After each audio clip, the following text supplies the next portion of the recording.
as people have listened to us, it seems. People are mostly interested in politics. I know. But I will talk about politics today too. I will bring politics and economy together. Together. Yeah.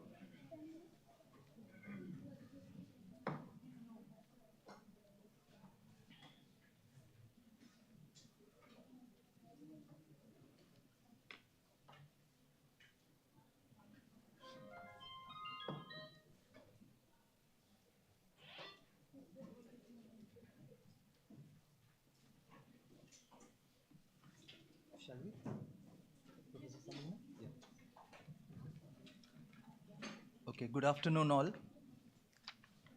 and welcome to the third day of the GYAN 2025 on the theme, A New Vision for Saudi Arabia.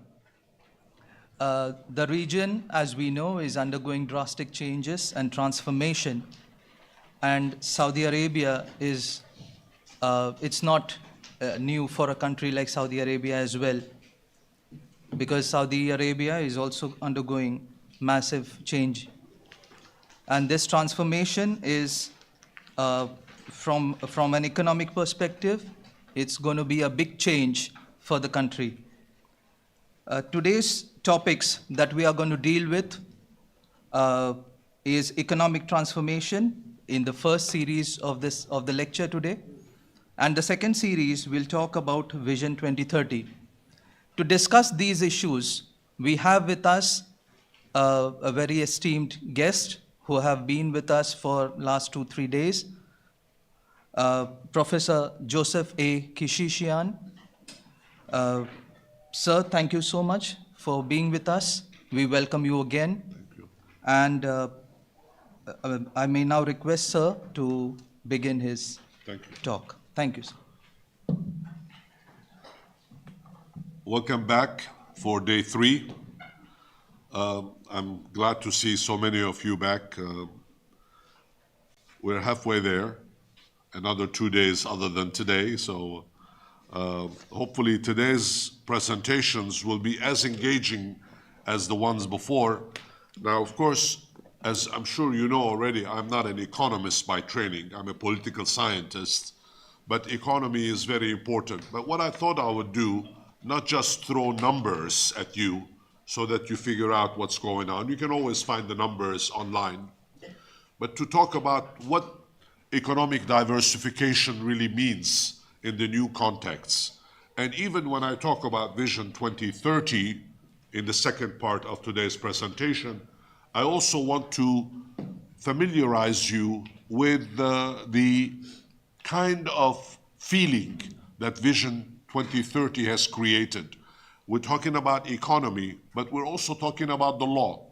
We're talking about reforms. We're talking about political affairs. We're talking about a plank, albeit an economic plank, but it is changing the society at every level in the name of the economy. In other words, the economy itself is the engine that will change the entire society. Though that's the purpose of what I'm going to do today, so that you know where I'm coming from. So let's move right away. Vision 2030 has its main objective the transformation of a rentier economy to a production economy. So far, Saudi Arabia has been a rentier economy, collecting rent from oil, selling oil, collecting the rent, selling oil, collecting the rent. That makes it a rentier economy. Rentier is a French word, R-E-N-T-I-E-R, rentier, someone who takes in, collects rent. A rentier is someone who collects, right? A rentier economy is the non-productive economy. You don't produce anything. You just export, right? So Vision 2030 wants to take this rentier economy and transform it into a productive economy, production economy, which is really a must-do for the kingdom in order to maintain its standard of living instead of following just putative declines in oil rents. As you know, the price of oil goes up and down. So sometimes you make a lot of money when the price of oil is $110, and then other times you make very little money when the price of oil is only $10 per barrel. So therefore, a rentier economy is a bad news for the standard of living because you have to maintain a standard of living. Mohammed bin Salman, who is the author of Vision 2030, is fully aware that everything in the kingdom has to change so that nothing changes. Everything must change so that nothing changes. Let me repeat that for the third time. Everything must change so that nothing changes. By that, I mean the traditions, the system of government, the political setup, Al-Saud rule, religious establishment, etc., etc., etc. Therefore, he came up with modification of rules that govern the economy and the environment, a move that is wrapped up in normalization of the country as a whole, which is swiftly being translated also in the legal system, about which I will say a lot more tomorrow. It seems that Mohammed bin Salman has figured out how technical solutions will not be enough to solve the social problems that hamper the Saudi economy, mainly because of an obscurantist and anachronistic interpretation of religion. Because you cannot develop tourism economy while refusing to issue tourist visas. So he figured that out. If we want tourist economy, if we want to bring tourists in, we have to give them visas to come in. You cannot assume that you can change the economy and on the other hand, you're not allowing people to come in, right? So he figured that out. Moreover, it's impossible to promote a cultural economy if morality prohibits music, and how to increase the female labor force if you hinder women's access to public spaces. So therefore, you have to address these challenges. Consequently, it will be fair to ask whether there are any ways to increase foreign investments if foreigners reject the conditions of living in Saudi Arabia. Likewise, can private initiatives flourish while held back by multiple obstacles in mentalities? These examples could be multiplied, though in a nutshell, it is critical to underscore that the economy is not only about economics, neither is it about laws governing the economy. Moving the Saudi citizen from the state of passive consumer to that of an actor of development implies the creation of a new society. In other words, if you want a diversified economy, you have to recreate the Saudi society, which is what he intends to do. In the kingdom, as elsewhere, it is social change that leads to the evolution of the law and not the other way around, which are concerns that we will talk about next. Saudi society has gone through an anthropological revolution since 2016, which has not translated into politics since power remains unchanged. It's still a monarchy, it will remain a monarchy. Nevertheless, authorities have modeled their policies on this profound move, which they espoused and tried to better achieve their objectives. Therefore, Vision 2030 is the implicit economic translation of what he intends to do. The vision draws a framework under an economic guise of neoliberal conviction, with a view to anchor reforms in a sustainable future and to set a course without alienating the mass of non-politicized conservatives so as to prevent a return to the anachronistic past. Vision 2030, as circulated to the public, has nevertheless not detailed every single reform, every single norm that has been planned, which is gradually dripping to the conservative society. In other words, he did not from day one come and say, we're going to do A, B, C. And you have no choice but to accept A, B, C. Instead, what he said, we're going to do A, we're going to do B, we're going to do C. We'll take our time to do A, we'll take our time to do B, we'll take our time to do C. Very careful management of the reforms that he intends to introduce for the country. In other words, he is looking at the long-term initiative. Even though Vision 2030 is supposed to be completed by 2030, as I have mentioned yesterday and before yesterday, this is not going to be completed in 2030. It might be 2040, it might be 2050, it might be 2060. It's a long-term project. Legal reforms in Saudi Arabia respond to the country's global change and therefore must reshuffle the entire judicial system as well. You cannot have economic reforms without judicial reforms because nobody is going to come and invest in your country. No foreign direct investment, FDI, no foreign direct investment will come. Nobody is going to put $100 million in the economy when they know that the laws don't protect them. So if you want to diversify the economy, you have to diversify the law so that corporations, businessmen are protected, not only for their investments, but also for their employees. If a company, let's say a Japanese company is going to send 1,000 engineers and assistants to put together a factory to build whatever it is that they're building, computer chips, let's say. Well, you have to make sure that those 1,000 engineers and their family members are protected. And you cannot impose different laws on people. So therefore, you have to have a clear legal framework into which people operate. People must know exactly what are the limits into which they can operate. That's a big challenge that he has taken on. Now, although any law may anticipate a social move, society itself has to accept it for it to be effective. It would be wrong to reduce legal system reforms to a simple tool used by the state to regulate society or to a mere adaptation to the needs of the economy, although these two factors are important.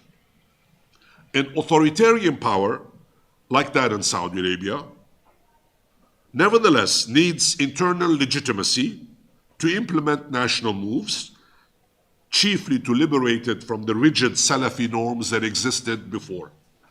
It will seek to improve at the same time its external image, including through reforming the legal system in place. Various adverse international stigmas of Islam and Arabs are removed, and economic diversification, that is the restructuring of society and an adaptation of the country to the international standards, must go hand in hand. You cannot assume to do the kind of reforms all by yourself. You have to make sure that you meet global standards. If you want foreign direct investment to come from Japan, you have to make sure that Japanese standards are respected as well. If you want German companies to come and invest in your country, you have to make sure that German standards are respected as well. That's why countries get together and have international norms over which everybody can agree. You have to apply those across the board in a blind way. And people in your country, that is the recipient of the FDI, must be willing to say, yes, welcome. You cannot just impose it on people, because presumably the 1,000 Japanese workers that are coming are also going to hire locals in order to help with the factory, to run the factory, to produce whatever goods that it is that you are producing. Therefore, the society at large must also accept the conditions under which you're coming. So this is the kind of overall background that I want to leave for you in this first half. And then before I go further into the economic nitty-gritty, I want to talk a little bit about the impact of petroleum and the Salafi mentality on economic and social life in the kingdom and how this is now changing. So I will tell you what the system has been and how this has changed now, so that you know, so that you can make the comparison. I am assuming that most of you don't have this background. If you do, forgive me. And if you have questions, please, during the question and answer period, I'll be more than happy to elaborate on them. In 1857, if you go back only 200 years, Arabia was a land of famine. People actually went hungry in Saudi Arabia. There was not enough food. In 1950, 150 years later, life expectancy was only 39 years old. Most people died by the age of 39. This is very low, which meant that this was cruel past. Always keep that in mind when you evaluate contemporary Saudi Arabia. What has happened less than 50 years ago to compare to what is going on today. The rapid growth that has taken place, the gross domestic product has increased between 1950 and 2000, 8 times. 8 times GDP increase over a period of a very short period of time. Less than 50 years, maybe 30, 40 years, 8-fold increase, although in a hierarchical way. Of course, this was the case in oil-producing countries elsewhere, throughout the Gulf, North Africa, and Africa as well. And in fact, at one point, the discovery of oil was considered to be a black poison. It was not even good for you because most people didn't benefit from it. Its perverse effects have seriously hurt the economy, though Unitarianism did as well. Saudi Arabia used to be a country where state religion legitimized uneconomic behavior through prioritizing religious activities over work and erecting multiple bans that have hindered development. In other words, when you spend your entire day preoccupied with religious activities, you don't have time to work and be productive and develop the country. The priority was entirely different, and before the oil was discovered, of course, there was no need to do anything else. But with the introduction of oil and the increase in development projects, everything has changed. Again, Unitarianism, I'm using Unitarianism, but I mean, for those of you who are not familiar with the Wahhabi tradition. As I mentioned to you the past 2 days, Wahhabism is a pejorative term. Saudis don't use it. In Saudi Arabia, when you say somebody is a Wahhabi, it's like you're insulting them. They're Muslim. The fact that they follow Muhammad Abdul Wahhab and the Hanbali school is just that. But when you say you are a Wahhabi, that means that you are less than anything that I can think of, that you're not worth much. It's an insult more than anything else. But unfortunately, most writers have gotten lazy, and they use, in academia and in journalism, laziness is the common denominator. I want you to know that. Most people don't do their homework, unlike you, all of you. How do I know this? You're here. You're here, that means that you're doing your homework and you're studying. So that means you're different. And that's a good thing. And I'm very happy and very proud. Thank you for being here. Now, obviously, the prescriptions in those days pointed to the moment when the country discovered the extent of its economic problems because they have partially caused it, or conversely, because oil rent has allowed it a stay of time. They could afford not to develop because oil money was coming in, and it was easy money. You didn't have to work. You just dug the well, oil came up, and you exported it. You got the cash. You bought whatever you wanted. You didn't have to produce anything. You didn't have to work anything, which unraveled what Saudi Arabia's economic difficulties were. Oil rents is proving as very difficult to sorting out religion and traditions in the social imbalances. Wahhabi traditions encompass both. It's a type of Salafism that was as much habitus as religious, which has come to dress up a political anthropology to a totalitarian nature. In 2017, at an international economic forum in Saudi Arabia, organized to present Vision 2030, Mohammed bin Salman declared, quote, "We must put an end to extremism and ensure that Saudi Arabia regains its moderate Islam as of before 1979, an Islam open to all religions and to the whole world. One cannot live another 30 years with all these destructive ideas. We are going to demolish them today. End quote. The first thing that he did, Vision 2030, economic diversification. Look how foresightful the man is. He wants to have a new economy. He wants to diversify. But he understands what the nut of the problem is: extremism. Extremism that has prevented economic diversification and economic development. Therefore, what he's saying, we cannot continue like this. We cannot have another 30 years of extremism, and we must destroy it. He didn't say we must reform it. He's not going to reform extremism. He's going to destroy it. Those are his words. We cannot live another 30 years with extremism. Recognizing, first of all, that in fact there was extremism, and that second, that extremism did not help. It was not something positive. Right? You follow me. Now, in a way, this was his approach to having an exit of the system in which he was. He was looking for the way out, as the English say. You know, we say exit in America, but the English say way out. You say way out too, right? Yeah, the British legacy in your country, unfortunately.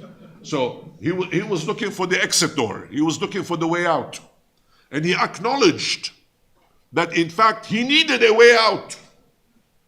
Right? Now, interestingly, among the many factors that motivated this vision, it seems that it was the economy that took precedence for him, which listeners present at his presentation in 2017, most of them were business leaders that were invited. They were not linked to any religious matters. Everybody expected to hear this, but it was fair to state that religious norms had gradually conquered all spheres of daily life in the country, to the point that the lifting of the Wahhabi mortgage represented a necessary prerequisite for the launch of the economic restructuring that shaped Vision 2030. No one has ever drawn up the economic balance sheet of extremism and destructive ideas condemned that day. But these were so heavy that we can understand Mohammed bin Salman's desire to demolish them. Though impossible to evaluate, the Wahhabi bill for Saudi Arabia must have been in the hundreds of billions of dollars, if no one has ever quantified the losses caused by the closure of stores during prayer times, for example. Wahhabi traditions can thus be viewed as a luxury in a rentier state that has become anachronistic at a time when the return to economic rationality and of the march towards the post-oil era became necessities. The anti-modernism of Wahhabi traditions went hand in hand with the rentier logic and was and is incompatible with a diversified economy. In truth, fundamentalism impoverished. Fundamentalism impoverished society, while tolerance enriched society. Let me repeat that. Fundamentalism, or extremism, if you like, impoverished Saudi society. Tolerance and development enriched a society to move forward. Dependence on oil rent combined with Salafi traditions alienated society from work in general, transforming the individual from an active producer to a passive consumer. Oil Salafism, or if you like, we can call it petro-Salafism, petroleum Salafism, led to a culture of negligence, of irresponsibility, and of defiance that paralyzed initiatives and hindered the administration of the country, whose inefficiencies were hard to imagine for many years. You could just simply not go on like that. Any Saudi facing a problem no longer wondered how to solve it, but instead turned to the immigrant worker who could do that for him. He didn't have to work. He could hire an expatriate worker. You don't have to work. If you're a rentier person, why work? You hire somebody to work for you. Unlike the underdeveloped Gulf Emirates elsewhere at the time, Saudi population is relatively large. For example, the entire population of Kuwait was less than 1 million. Now, yesterday I spoke about demographics, and you know the numbers. Saudi Arabia is a huge country and the population is growing. We're not talking about 1 or 2 million people here. We're talking about right now 33, 34 million, and in the next generation, that number is going to double from 50 to 60 million people. So therefore, it's very easy to say that in a small population, you can get away with a lot of things, but in a large population, you can't. You have to have people working. In fact, the whole Saudization came up against rigid rentier structures and the general absence of a culture of work dominated for a long time. Most Saudis were hardly aware of the extent of the problem because of a lack of external benchmarks and in the oil boom era of a general laissez-faire trend. They were even proud of their conditions, since the ulama, the doctors of law, the religious leaders, forming the intellectual elite of the country, assured them that everything was okay. No need to worry about it. Just continue to pray. You don't need to work. Just pray. Praying is a very good thing. I'm a believer. I want you guys to know that. I pray too. But I also work. Prayer is very good. It makes me feel very good. I do not just my obligations, but I'm also happy with myself and with my Creator. But I also need to work. I also need to be productive. God does not want me to be lazy. But the mullahs want me to be lazy. The ulama want me to be lazy so that I follow them. So I become a slave to the system. Anyway, that's my personal interjection there. Forgive me. Forgive me. Sometimes I cannot help myself, but to add in a few of my perks, that's the privilege of being a speaker. I shouldn't abuse it. I know. I apologize. Equally important, the anti-productive or even destructive doxa of these extremists represented a mental obstacle that curbed initiative and industrial development in favor of trade, sanctified, obviously, because people assume that you don't need to be productive. All you have to be is to be a tradesman. You don't need to produce anything. Just buy and sell. Be a tradesperson. And why do they say that? It's because the Prophet was a merchant. The Prophet, remember, the Prophet was a merchant. Okay? And his wife Khadija hired him precisely in order to run her business. Right? So therefore, being a merchant was considered to be a positive thing. So if you're a tradesperson, that's good already, because the Prophet practiced trade. Therefore, you don't need to be productive in that sense of producing things yourself. You don't have the different kind of work was acceptable. Now, of course, this is a very harsh thing to say on my part, but I have to be honest about it. This is exactly the reality of what happened in the past. Now, we can imagine the task that the heir apparent Mohammed bin Salman faced, which consisted in making Saudis generally aware of the impasse that they were in, that all of a sudden the rentier state society that was created in Saudi Arabia had strayed very far away from productive economy. Therefore, it was important to have an evolution of mentalities, which was a significant challenge for him.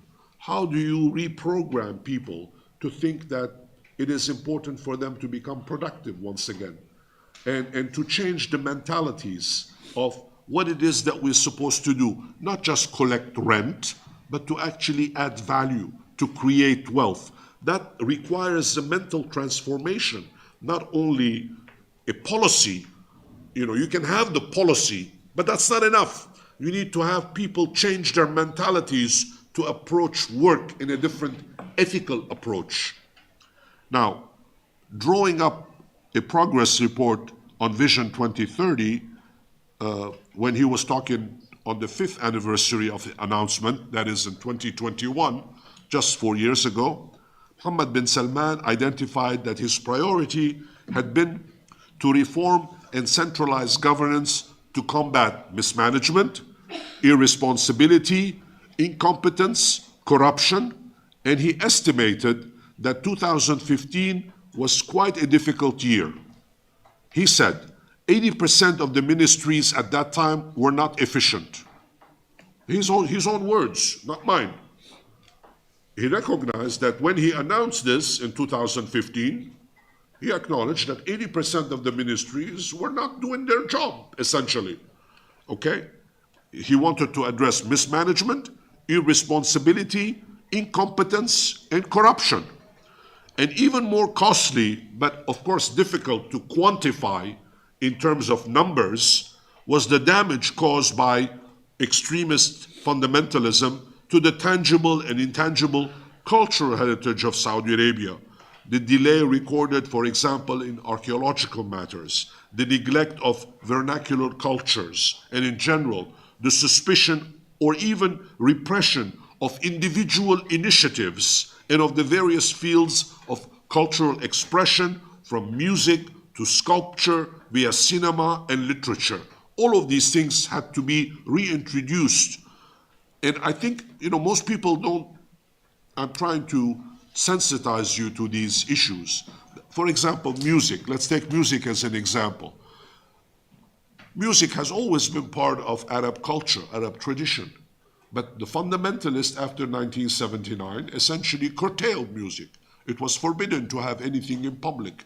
And those of you who like music and who listen to Arabic music, it is delightful. It is beautiful. It has the kind of dramatic flair that soothes the soul, literally. Some of it dramatic, some of it popular, and so on and so forth. But nevertheless, it's something which people have got to be habituated to.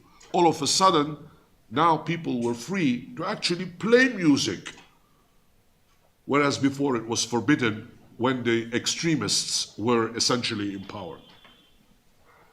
Now, in fact, the catalog of prohibitions varied over time, but they expanded, as I say, after 1979, whose leeway in the application of Sharia was very broad, at the expense of anybody who did not share their views. Having no codified legal system, moreover, resulted in inconsistency in court rulings and drawn-out litigation procedures.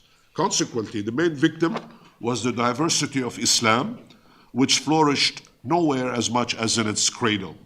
After raising the magnificent architectural heritages of Mecca and Medina, these extremist regulations eradicated its soul to replace it with concrete, which many objected to, even if merchants and landowners benefited from the transformations.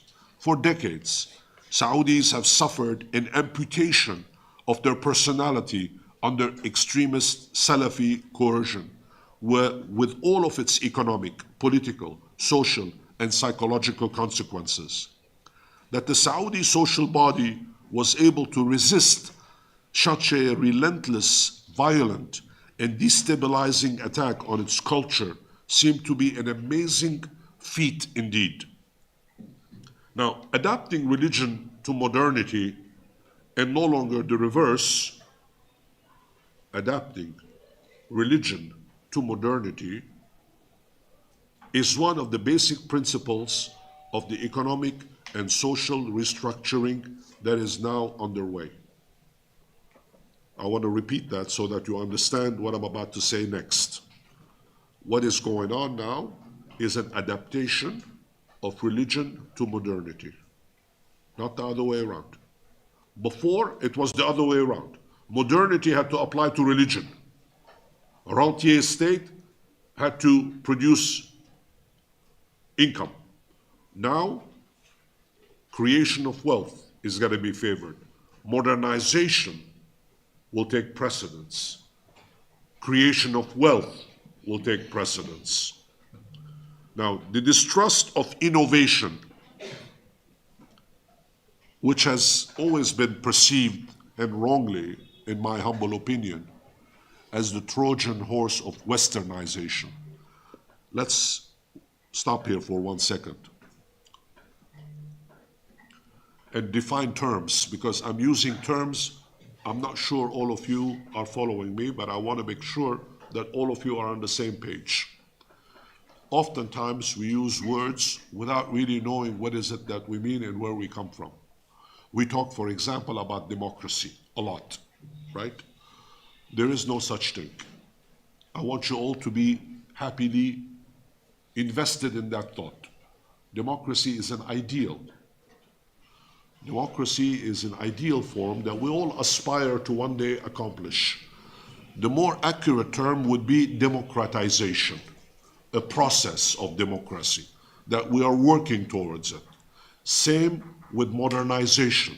We use the term modernization when we mean westernization. Westernization and modernization are two different things. The Western model does not apply everywhere. It's not for export, even though a lot of Westerners think that they applies to everybody around the world. But that's their prejudice. They come from a prejudicial approach. They think that the Western model is a successful model, therefore it has to apply to everybody. The more accurate term would be modernization, whereby you adopt your own cultural norms to the modernity, whether it's political, whether it's economic, social, etc. You adapt to these processes of modernization. So that's the more accurate term that we're thinking. In Saudi Arabia, there is no westernization.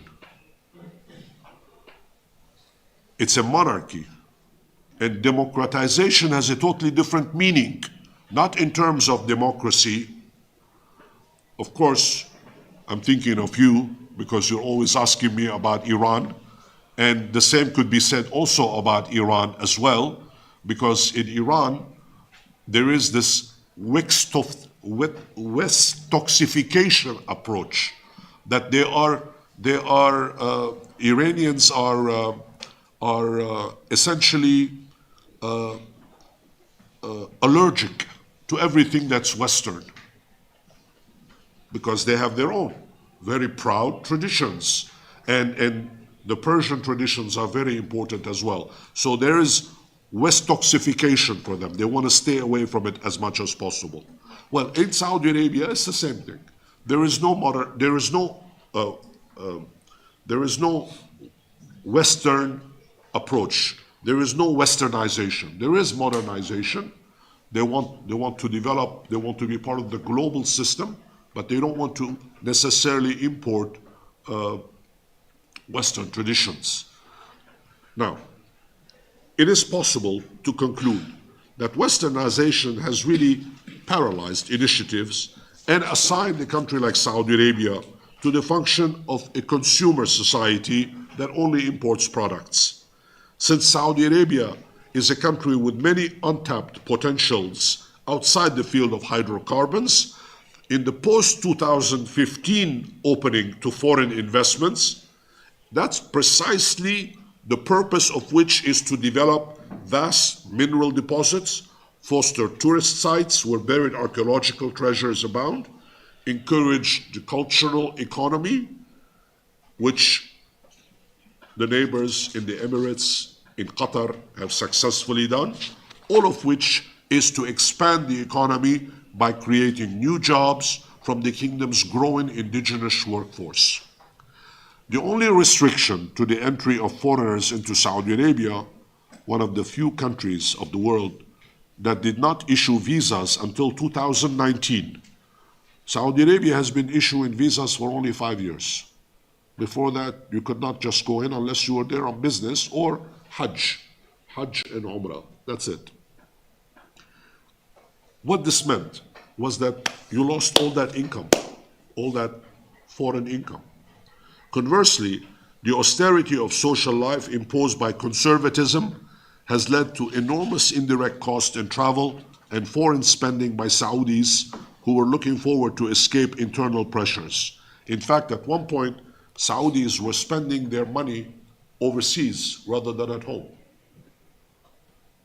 In the summertime, when it was too hot, entire families would gather their affairs and go and spend 3 months away.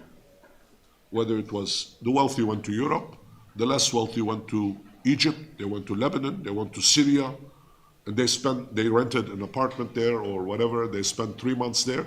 Well, they spent all that money in those countries. Whatever money they had, they spent over there. They didn't spend it at home. Now, a Saudi can have internal tourism. You can get on a plane in Riyadh and go to Al-Ula. You go to a nice hotel, you spend the money there, you visit the archaeological sites, you contribute to the welfare and the economy of your own country. The money stays at home. You don't, in addition, yesterday I mentioned to you that there were about 13.5 million expatriate workers in Saudi Arabia. Well, in terms of the economy, these 13.5 million people take out of the country every year $80 billion. They repatriate $80 billion. The 2.5 million Indians who are working there are sending to the Indian economy here billions of dollars every year. That money obviously is leaving permanently. It will never go back. That money is a total loss for the Saudi economy. Of course, it is legitimately earned by the workers, and they could do whatever they want with their earnings. It belongs to them. But the economy of Saudi Arabia suffers as a result of that. Mohammed bin Salman is aware of what this kind of economic chain does to the economy, and the need for him to diversify and make sure that this chain is removed from the economy of the country. Now, I think that the country has lost colossal sums of money and many opportunities because of a lack of openness, which discouraged entrepreneurship and indirectly pushed Saudis to invest abroad. This was one of the main reasons for the success of Dubai, incidentally, where Saudi investors and holidaymakers have spent more money than in their own country. They would go to buy apartments there and invest in Dubai. And Saudis divested as much as possible because at home it was austerity measures. They couldn't do whatever they wanted. There were no movie theaters to go to. One could hop on a plane within an hour or 2 hours, you'll be in Dubai. Dubai, as I've mentioned to you yesterday, is part of India. Congratulations, you have a colony called Dubai. And you go to Dubai, you do whatever you want. Dubai is a free society. It's a playground. And Saudis have a great time in Dubai. And you can drink as much as you want, you can dance as much as you want, you can go to nightclubs as much as you want, you can have all the parties that you can imagine. You can go to the beach, you can do whatever you want. It's a free-for-all. Same true for Bahrain, incidentally. And Bahrain, it's even easier because you can drive across the bridge. There is a bridge between Bahrain and Saudi Arabia. You can just drive and spend the weekend there and come back. For those who are living on the eastern part of Saudi Arabia, in Dammam, in Dhahran, and other cities, it's an hour by car, an hour and a half an hour by car. The bridge is not very long. Anyway, a number of perverse economic effects, of course, resulted from the system of power that was based on the alliance. I'm going over time. Okay. I will conclude in a few minutes and then we open up for discussion. Sure. A number of perverse economic effects resulted, moreover, from the system of power based on the alliance between the Al Saud and the clerical establishment, which I mentioned to you before, from which, of course, the latter, that is the clerical establishment, benefited more. Ensuring religious alliance in the form of subsidies to their institutions and initiatives over time have become serious sources of legitimization, so much so that some of the clerics have taken advantage of this to make their own logic prevail over economic calculations. Obstacles to decision-making have generated mismanagement and immobility aggravated by a political and religious gerontocracy with an interest in preserving the status quo. The weak diversification of the economy was primarily due to its rentier structure, but it also resulted from religious conservatism, especially when the clerics intervened in non-religious matters. That all of this now changed after 2017.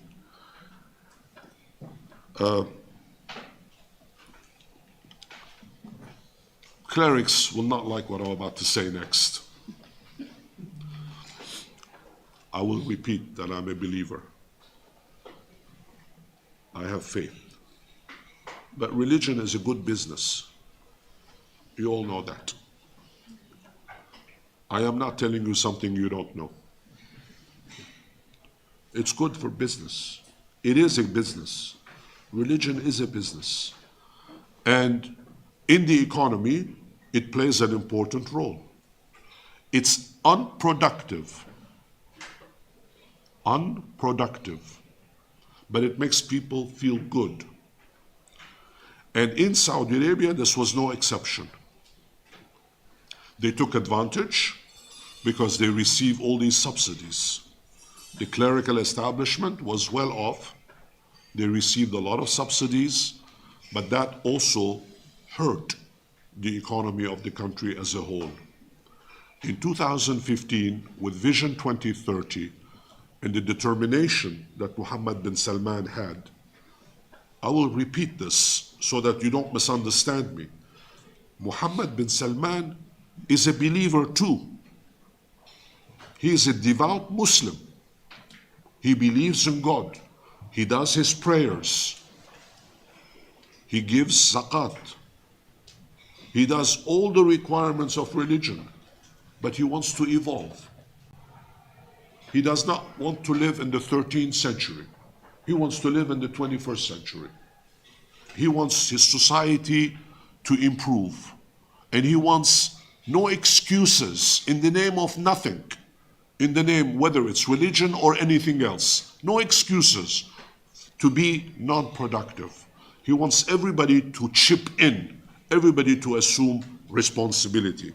That's to his credit, in my humble opinion. That doesn't mean that everything that he has done or he is doing or he might do are the correct things. He might make mistakes as well as we go along. But at least he's trying to put the country on the right path.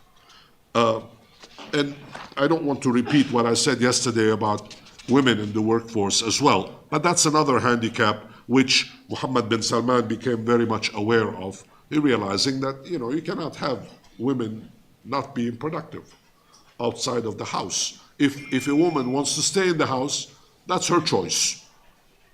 But if she wants to make a contribution in society, well, the opportunity should be there for her to make that decision. And she should be an important member of that economic empowerment that she wants to add value to. She wants to make a contribution to. Now, and the third one, I mentioned this yesterday as well. The third issue was, of course, corruption. I remind you that in 2017, Mohammed bin Salman had a whole bunch of people arrested, and ministers, princes, members of the ruling family, they were arrested and taken to the Ritz-Carlton Hotel, which is a 6-star hotel, and imprisoned there for several months. And they made deals to return some of the ill-gained fortunes that they had put together. And he insisted that they return the money, and if I'm not mistaken, they got something like $100 billion back into the treasury. All this money that was stifled for one reason or another. $100 billion, that's not small change. That's significant chunk of money that was returned to the state as well. So he's also addressing corruption, which is a reality. Okay, before I stop here, what I want to say two more things about economic diversification. Now, his vision for economic diversification or transformation has created a dilemma between, as I said, the conservative establishment, who insisted that Sharia should not be codified, and as you already know, he is codifying it, right?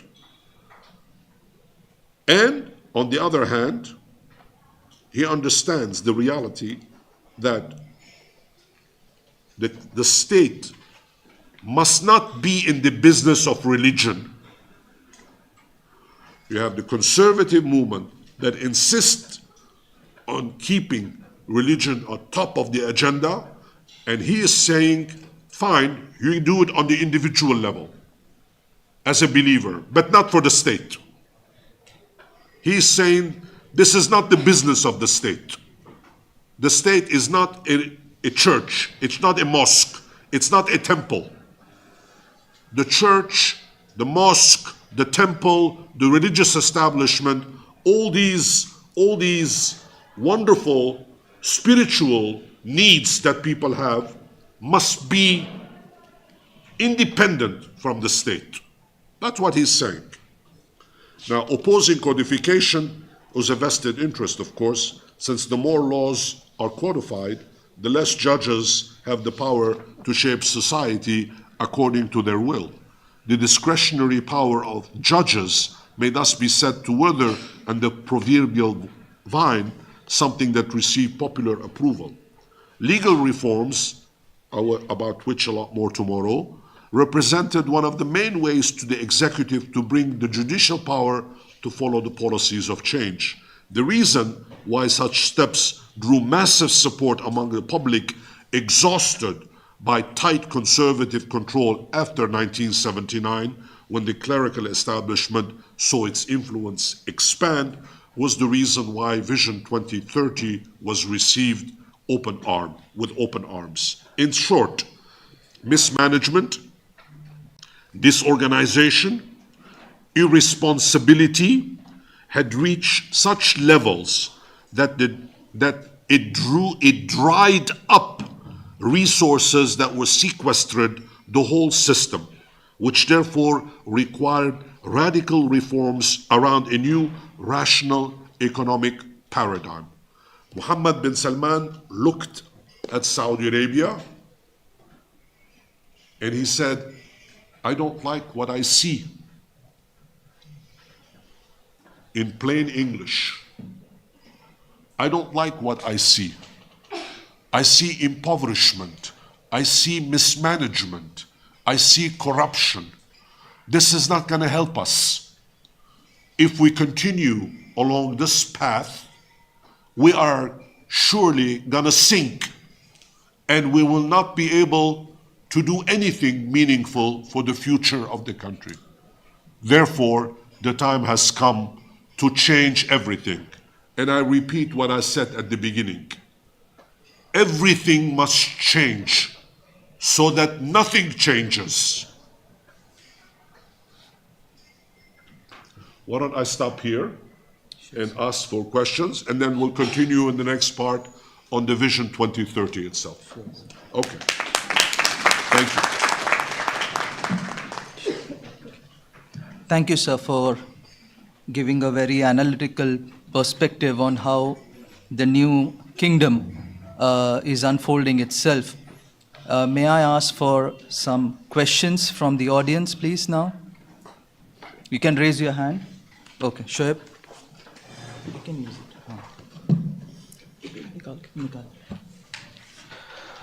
Sir, Thank you for providing us with this comprehensive insights. Sir, my question is, as you mentioned that Wahhabism is considered as a pejorative term in context of Saudi Arabia, like people don't like themselves to be called Wahhabis. So, but at the same time, we see a sort of contradiction wherein a lot of money has been pumped in past by Ministry of Islamic Affairs to spread that particular form of Islam in countries like Indonesia or Pakistan or Bangladesh.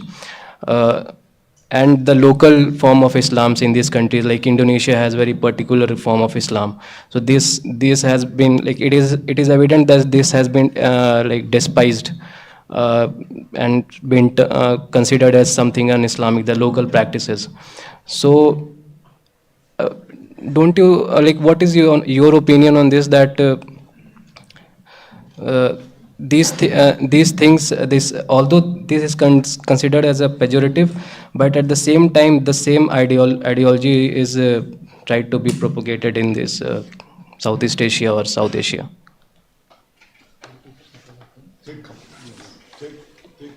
three at a time. That way I'm not confused. Thank you, sir.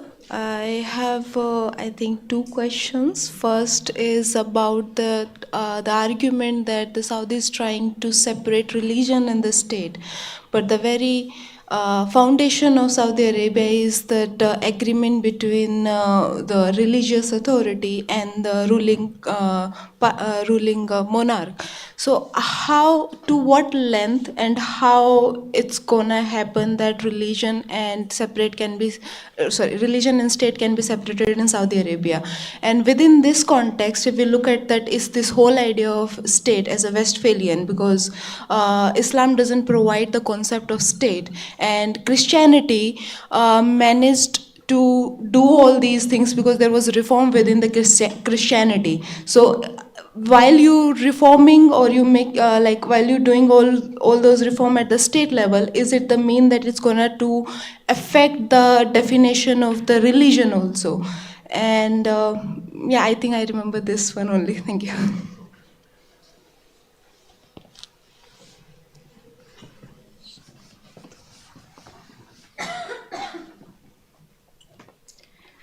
Yeah, thank you, sir, for such an intriguing lecture. I am Plaksha. I am a second-year master's student.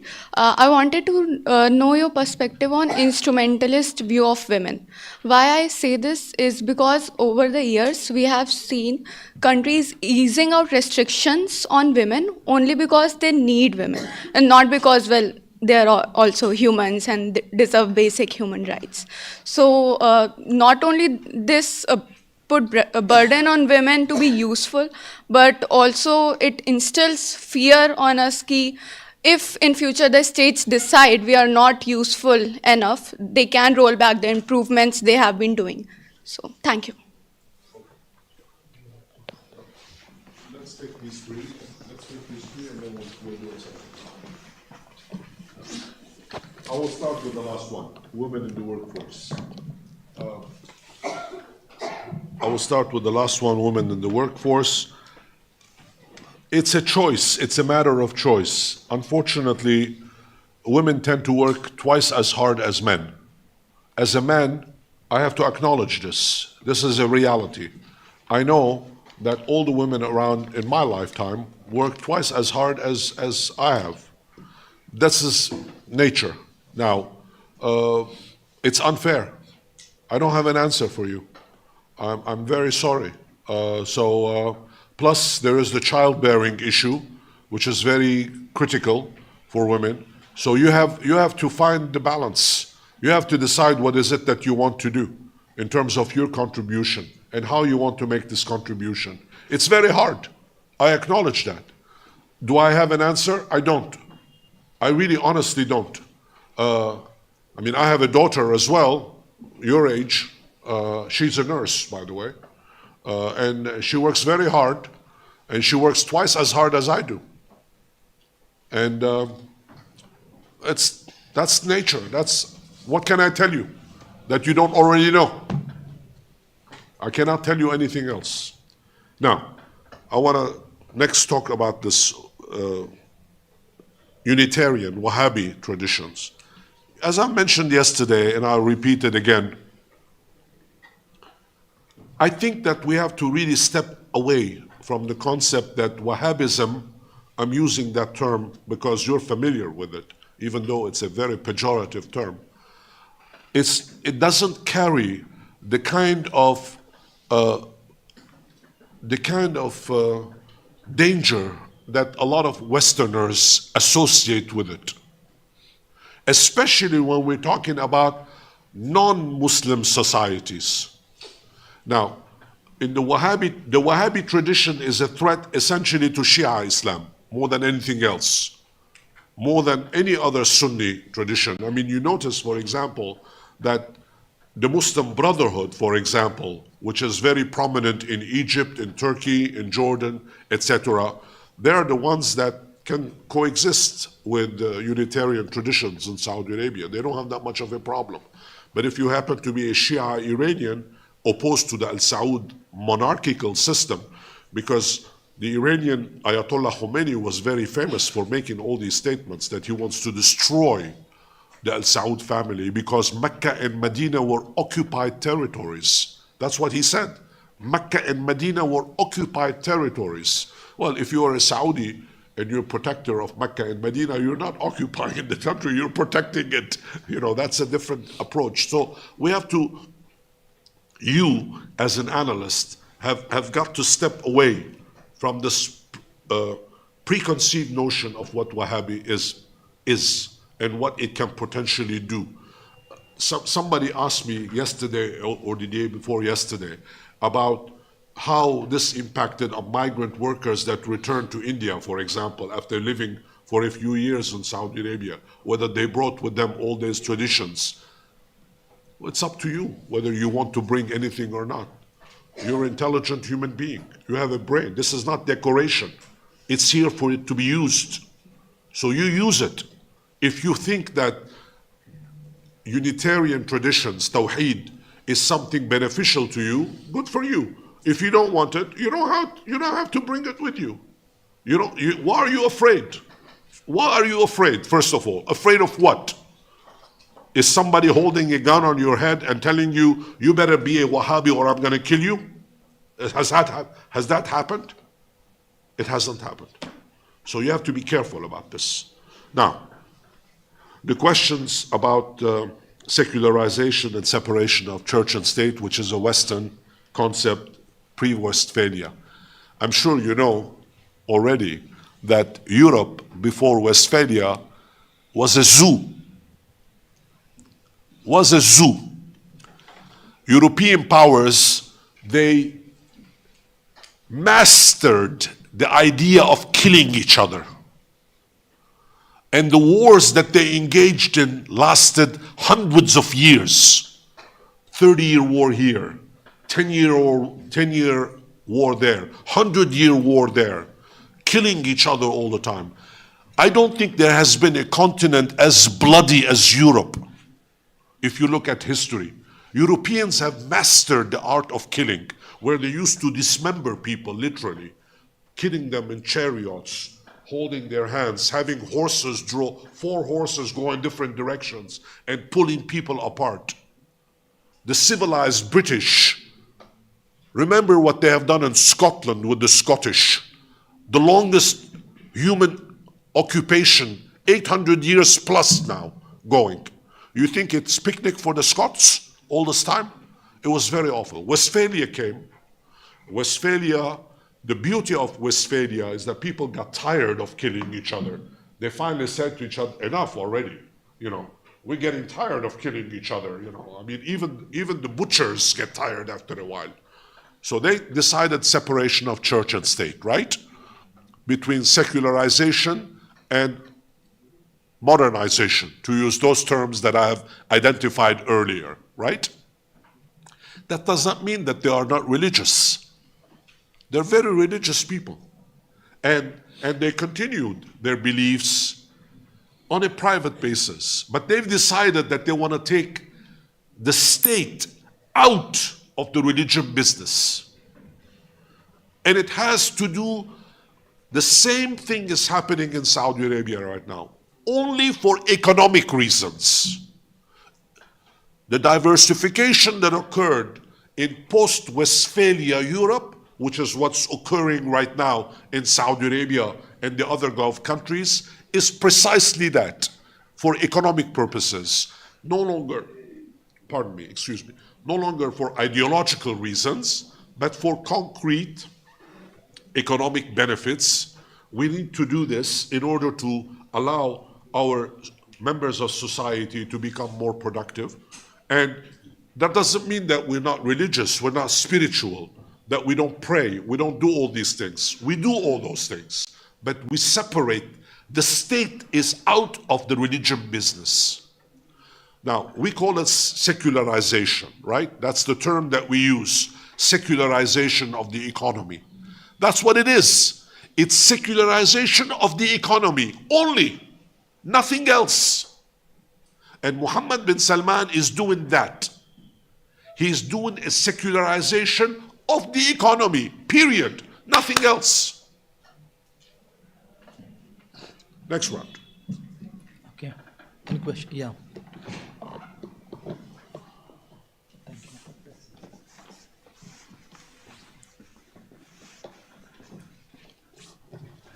Thank you, Professor. I have two questions. First is regarding your connected question based on how the state is trying to detach from the religion.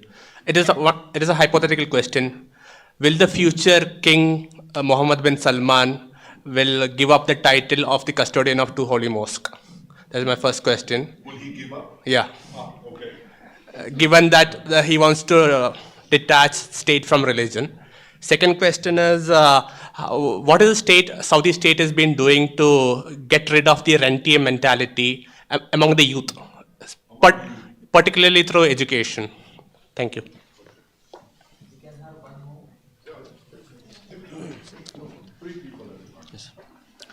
Hello, sir. As you mentioned about the Wahhabism, so my question is, what is the difference between the Wahhabism and Salafism?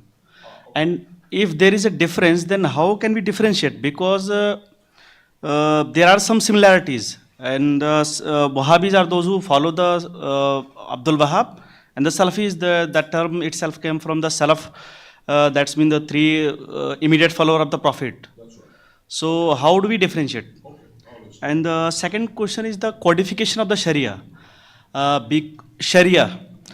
Because I think Sharia is not a book, it's an interpretation. So how Mohammed bin Salman will codify? Last few years they have codified, even they have removed some of the Zaif hadiths actually. Those who are weak hadiths. So how will they in the future? Thank you.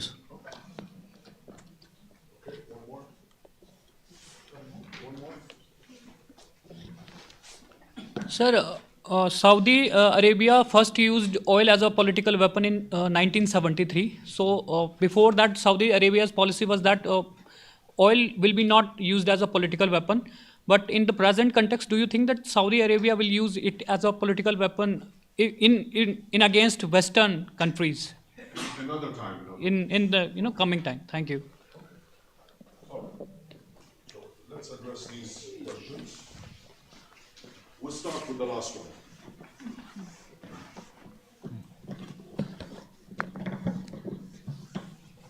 In 1973 was not the first time when the oil weapon was used. It was used in 1967 first, but it failed at that time. It did not function because the oil-producing countries were divided amongst each other. In 1973, it worked simply because Faisal bin Abdul Aziz, King Faisal at that time, had an understanding with President Anwar Sadat of Egypt in terms of how they were going to go about applying the oil weapon. And the oil weapon was used against only two countries, the United States and the Netherlands only. No other countries were hurt by this business, and only after the United States, at that time under the Nixon administration, created an air bridge to send weapons from the United States to Israel. Faisal at that time, King Faisal at that time, decided that enough was enough, we're not going to put up with this, and they put the embargo. Incidentally, generally speaking, journalists and academics too always assume that the oil embargo in 1973 was imposed by OPEC. This is wrong. OPEC had nothing to do with the oil embargo. It was OAPEC, the oil Arab producing countries of the Middle East, not OPEC, and not all of OAPEC, because there was one country that did not go along, ironically, Iraq. Iraq did not participate in the OAPEC embargo of 1973. And then, of course, later on, the United States decided to attack Iraq and destroy Saddam Hussein's regime. But that's a different matter. Will it occur again? Probably not. It will probably never occur again, because now there are too many oil producers around the world. There is alternative sources of energy that is now available widely: solar energy, wind energy, natural gas, a whole bunch of other alternatives that are being created. Oil does not have the kind of impact that it had at one point.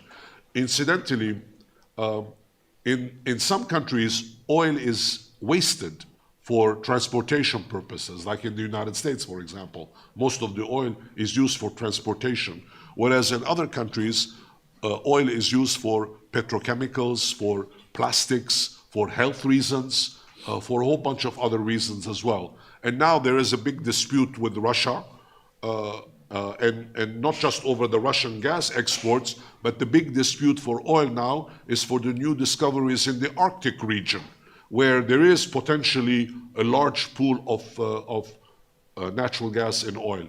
What's going to happen there is anybody's guess. It's going to be very competitive. I don't think that they will see another oil embargo. Those things are gone. Now, will Mohammed bin Salman give up the custodianship of the two holy mosques title? No, he will not. Why should he? It's a winning bet. Why would he want to get rid of something that is beneficial? You want him to be an angel? I mean, are you in the angel business? Tell me. You believe in angels? No, I don't. Okay. But I mean, I believe in angels. I think I have two, one on this shoulder and one on this shoulder. And they're most welcome to stay with me wherever I go. They protect me. But I am not an angel. They are the angels. I want you to know that. That's the difference. I am not an angel. I'm just a simple human being. And he is like us. He is a simple human being. He just happens to be a prince who has been given the responsibility to assume large responsibilities for governance of his country. We wish him well, we wish him success. Sometimes you will work towards the betterment of his society. Sometimes you will make mistakes, like rulers and leaders everywhere around the world. He's no exception. But why would he give up a title like that? I don't think he will. In terms of the youth, as I mentioned yesterday, the youth support him. They like him a lot. They want him to pay attention to them as much as possible. They want him to invest more, to open up more. I mean, if you're a young person in Saudi Arabia, like young people here, like all of you, if you're in your early 20s, you want to have a good time as well. And you're entitled to. You're entitled to enjoy life. You're only going to live once, unless you're James Bond. You live twice. You know, there was a movie, you only live twice, right? But that's James Bond. You're only going to live once. So you're entitled to enjoy yourself. You're entitled to have a good time. You're a human being at the end. Never forget that. Never forget that you're a human being. And he is no exception, and Saudis are no exception. They're the same thing as we are. Now, I go back to the difference between Wahhabism and Salafism. Now, you asked me, this is a very good question, actually. And Sharia, you said Sharia is not a book. Actually, Sharia is not a book. It's several books. It's not the Quran. It's not the Sunnah of the Prophet. But Sharia developed over a matter of 300 years. The four schools of thought in Islam There's four legal schools of thought, as I mentioned earlier: Hanafi, Hanbali, Shafi'i, Maliki. These are the institutions that have been created in different societies whereby the dogma was translated into legality. And that's Sharia. Sharia law is compatible law with Islamic doctrine. In other words, the dogma has been translated into norms, into clear, specific norms. It was not codified in one shape. It was codified in four different schools. Plus, you need to add the Shia school, which is the Shafi'i school. So there are five, but only four in Sunni Islam and one in Shia Islam. So therefore, Sharia exists in written form, and it's there for the judges, for the imams and the sheikhs to look at. This is where the problem comes in, because when you look at the text, let's assume that I am a imam, and you come to me and you ask, you have a request for me to issue a fatwa, a decree. You have a question and I'm supposed to answer that. So what do? I look at the dogma, I look at the Sharia and say what the Sharia says, and I interpret it the way I understand it, based on my expertise and my knowledge on the school that I went, the teachers with whom I have learned all these rules and regulations, and over the years, let's say of 20, 30 years of experience, I have gained the kind of skills and experience that I could interpret it my own way. It's not codified in that sense, in the legal term, as you and I might understand it in the Western legal term. For example, in Sharia law, as I've explained yesterday as well, there are different kinds of punishments that are specified in the Quran and in the Sharia. It's very clear. The hudud, for example, are very different from the ta'zir rules. It's all written down. It's not a book, it's 4 books. And plus all the interpretations that major scholars have added over the years, like Al-Muslim, Al-Mawardi, and others. There are a whole bunch of them. You know, there are libraries of these regulations, libraries that could fill this entire room. So it's not easy business to be a doctor of Sharia. It's very complicated issue. Now, what's the difference between Wahhabism and Salafism? The last point. Salafi traditions are to mimic the companions of the Prophet. Now, those of you who don't know Islamic history, and I recommend, if you're interested in the Saudi Arabia and the Gulf region, to actually take a semester course on Islam, to learn about Islam as a religion.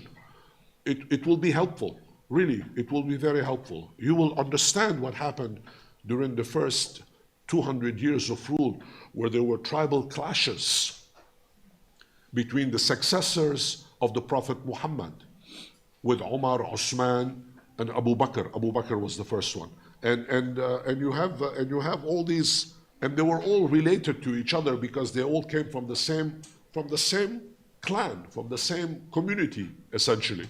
And even Ali, the Shia leader that separated from the mainstream, if you would like, and created Shi'ism.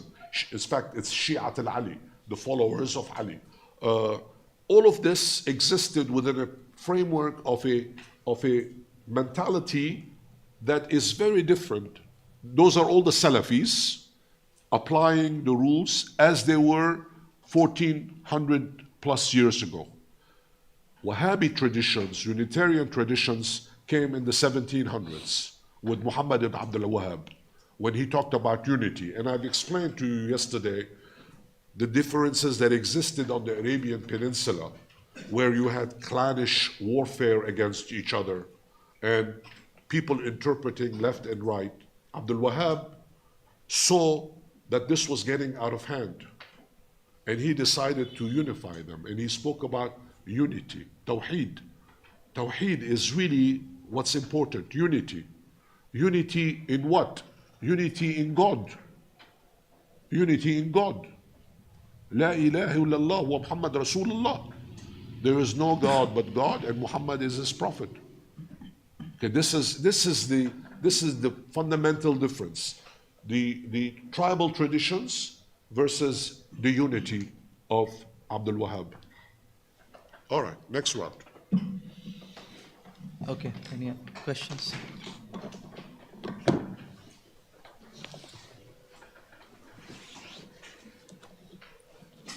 Good afternoon, sir. Thank you for your lecture. As you mentioned in the beginning of your today's lecture that Saudi Arabia is an authoritarian regime.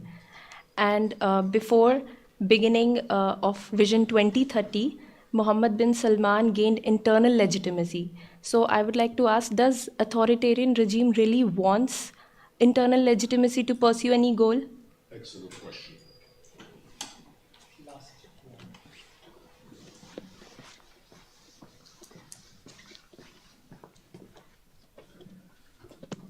Thank you so much, sir. I want to know your perspective that how will Saudi Arabia mitigate the risk of fluctuation of oil prices during its transition to a diversified economy?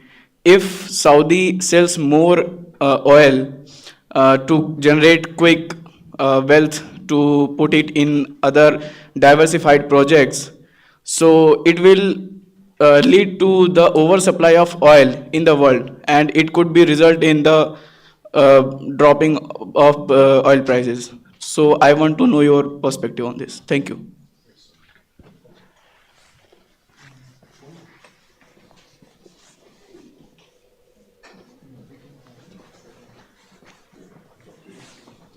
Anyone else?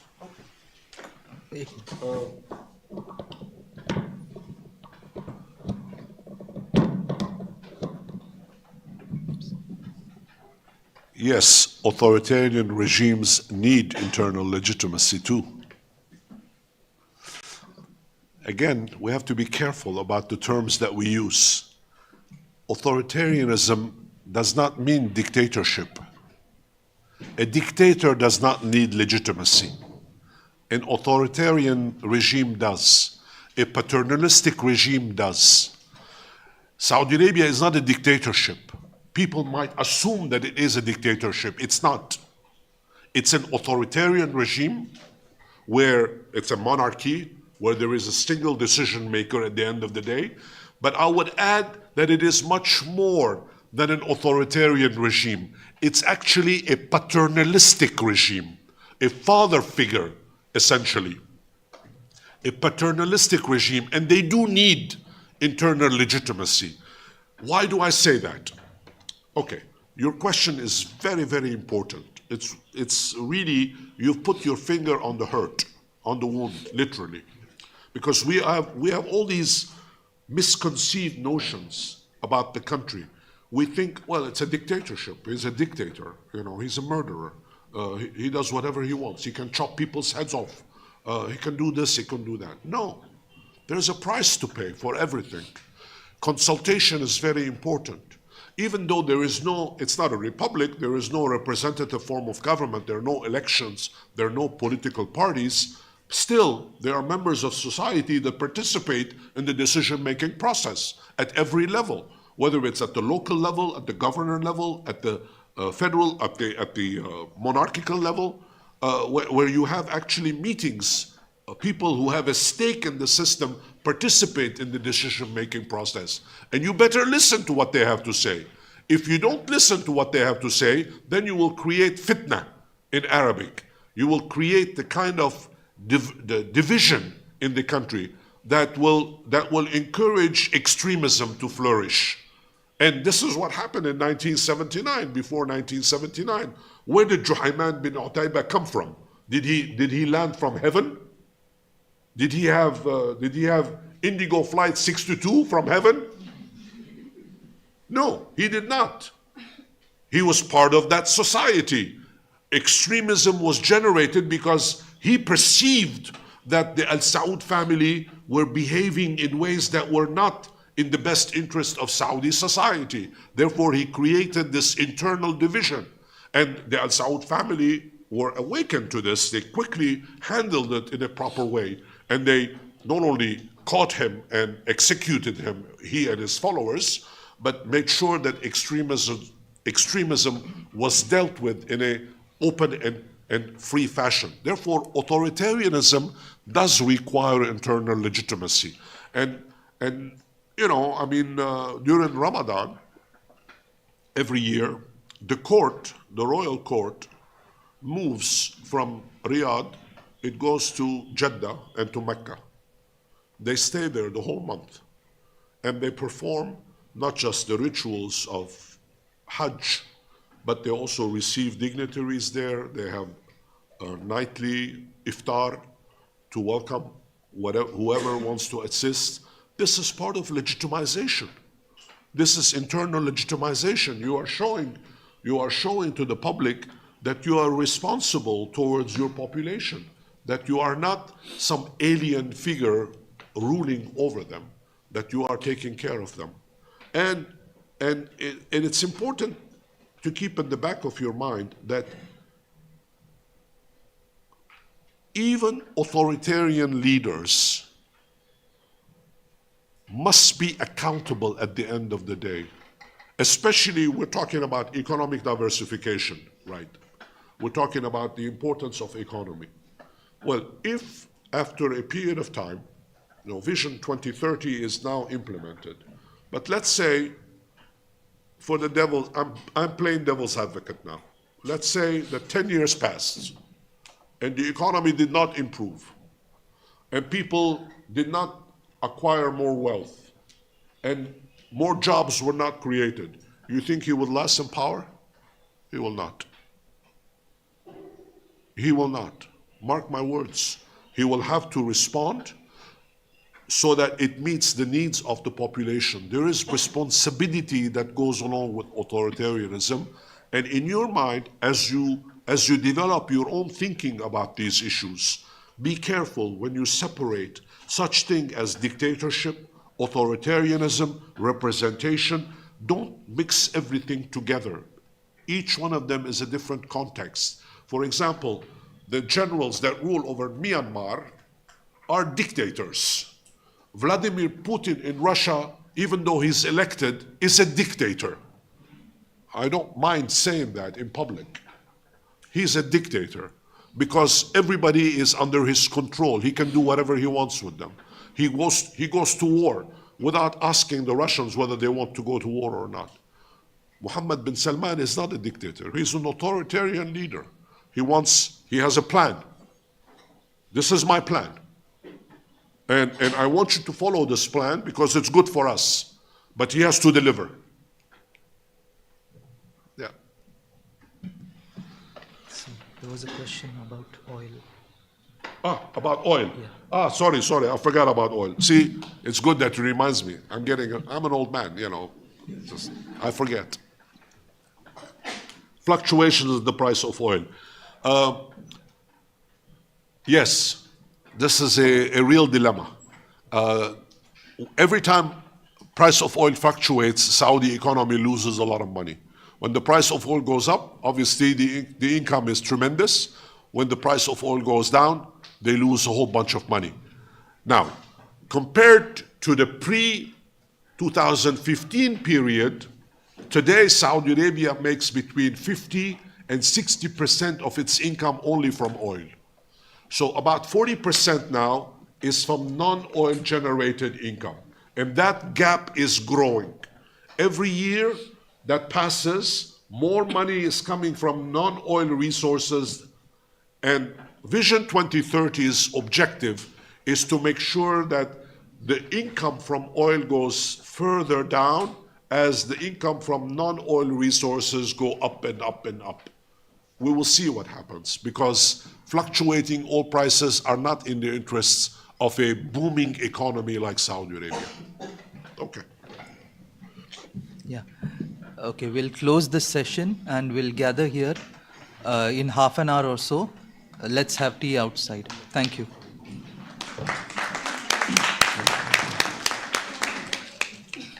Thank you, sir.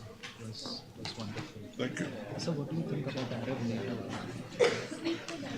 Arab NATO.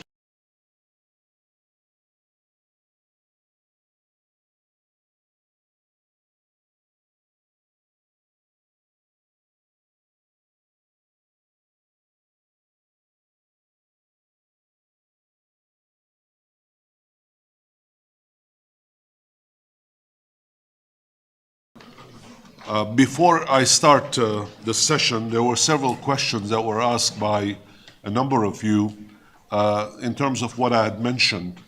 And I was just discussing with Professor Kumaraswamy about this.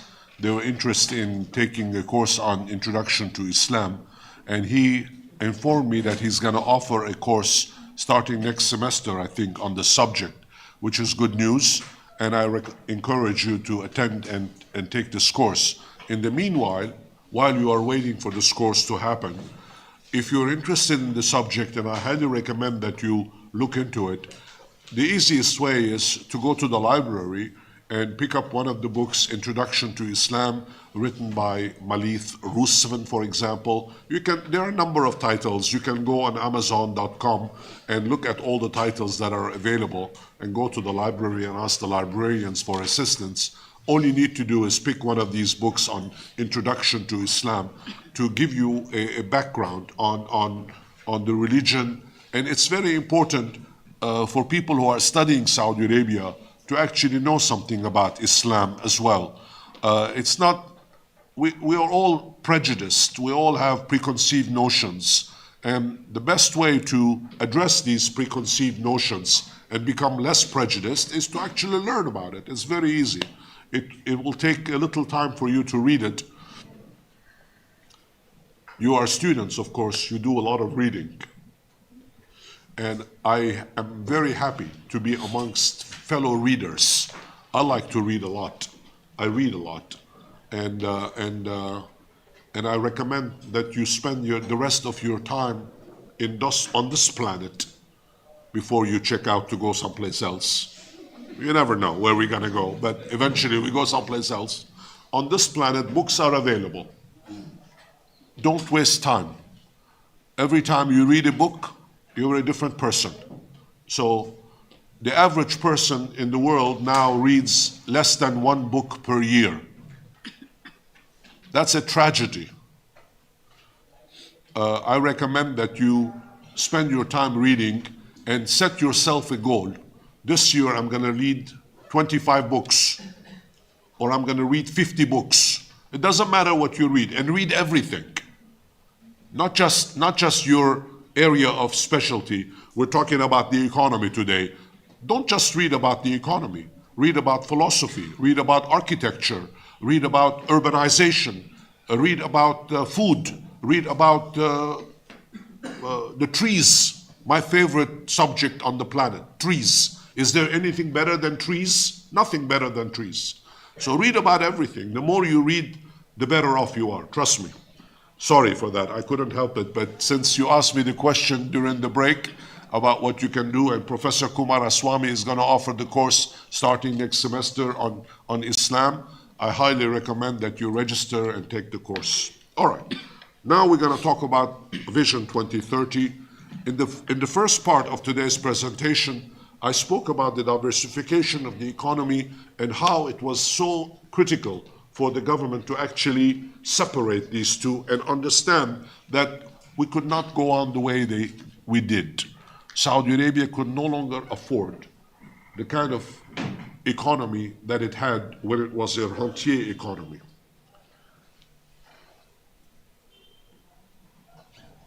In 1932, when the Saudi third monarchy was established, this is the third monarchy, so that you know, under the Al Saud rule. It started in 1932. The economy of Saudi Arabia had very little, almost nothing. Like most developing countries, it pursued an import substitution policy in the early 1970s, neutralized by powerful merchant families that amassed colossal wealth by obtaining exclusive representations from foreign companies and therefore opposed the replacement of those products they imported with local ware.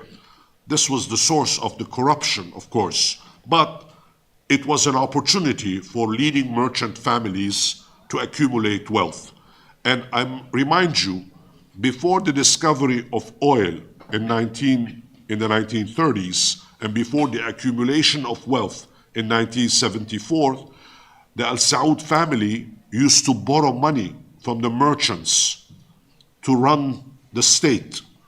It was always indebted to the leading merchant families in the country. The petrodollars that accumulated after oil price increases in the 1970s gave Riyadh the capacity to invest in oil downstream businesses starting in the mid-1980s, as well as massive investments in the country's infrastructure, all while establishing a welfare state that provided Saudis with significantly improved living standards from the cradle to the grave. These policies were based on the use of cheap foreign labor with low productivity, which alienated Saudis from economic rationality, and which should be based on nationals being producers rather than consumers. In the event, the economic boom was accompanied by a rise in corruption, particularly in the areas of real estate and the acquisition of armaments with hefty commission payments that were widely reported at the time. The deadlock to which the economic model and its excesses led, starting with the fall in oil prices after 2014, shed light to the anachronism of the socio-political structures that accompanied it. Vision 2030, therefore, set an economic strategy and objectives that were significantly different and that required profound political, social, legal reforms. According to the International Monetary Fund, the IMF, a review of the oil boom decade from 2003 to 2013 highlighted that massive public investment, about $450 billion, enabled Saudi Arabia's GNP to rise from number 27 to 19 in the world in 2021, which allowed the country to join G20 club of the world's most advanced economies. It is now number 17 because it's growing fast. The result has been a 75% increase in per capita income, along with an unprecedented expansion of the welfare state in the context of a rapid increase in population figures. As I mentioned yesterday, from 4 million in 1974 to 36 million in 2024. Saudi Arabia thus became an internationally quoted economic partner, though the well-known discrepancies of frontier economies fragilized this flourishing situation, in particular with regard to the employment of its indigenous population. Noticeably, the national unemployment rate stood at 11.6% among the working population in 2015, though more than half of all jobs were held by foreigners who, as you know, made up one-third of the population in 2015. Of particular interest, the rapid growth in Saudi unemployment rates during the past few years was linked to a jump in entries into the labor market, a result of the large pool of young Saudis joining the workforce. In fact, and as half of the Saudi population is still under the age of 25, let me repeat that. What I said yesterday, and I want it to sink in properly. Half of the population is less than 25 years old. This is a young population, which means they need jobs. And because of the gradual emancipation of women, which further increased the workers' pool, Riyadh confronted a serious employment challenge that required attention. Vision 2030 foresaw 4.5 million new entrants into the labor market by 2030. In other words, between 2015, when it was announced, and 2030, Riyadh was expected to create 4.5 million new jobs. That's easier said than done, which is essentially a doubling of the active population. That's what Vision 2030 wants to do. That's its primary objective. not just to create the economy, as I've said a few minutes ago in the first part of this talk, everything must change so that nothing changes, but also to create jobs. And then when you create jobs, you create more jobs. That's the objective of Vision 2030, which requires, when you think about it, every year you have to create between 300 and 500,000 new jobs every year. Now that's 3 times more than at any previous time, especially when you have a rentier economy where you rely on oil income. The situation, therefore, rendered obsolete the traditional employment policy in place, which essentially consisted of recruiting Saudi labor in the public sector that had become bloated and inefficient. Every Saudi dreams of working for the state. Why? Because you don't have to work that much.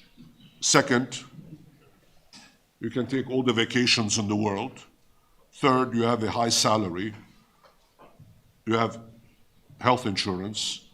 You have all the perks of government job without doing much. So the ideal job is to have a government position, which is true in every society, not just Saudi Arabia, everywhere. You know, in India, I'm sure it's the same thing. Everybody wants to work for the government because it's the easy way out. You don't have to produce.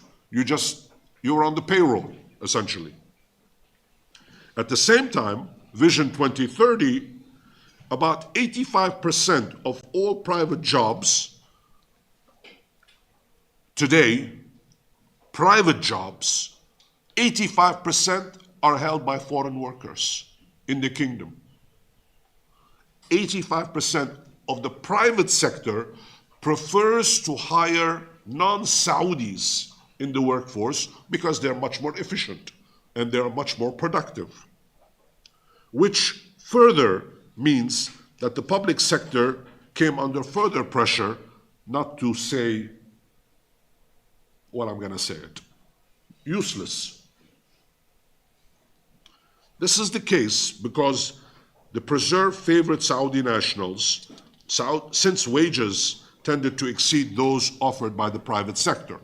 The private sector, for example, can pay a salary, let's say, of $1,000 to a foreign worker, whereas the Saudi will not accept to work for his $1,000 per month.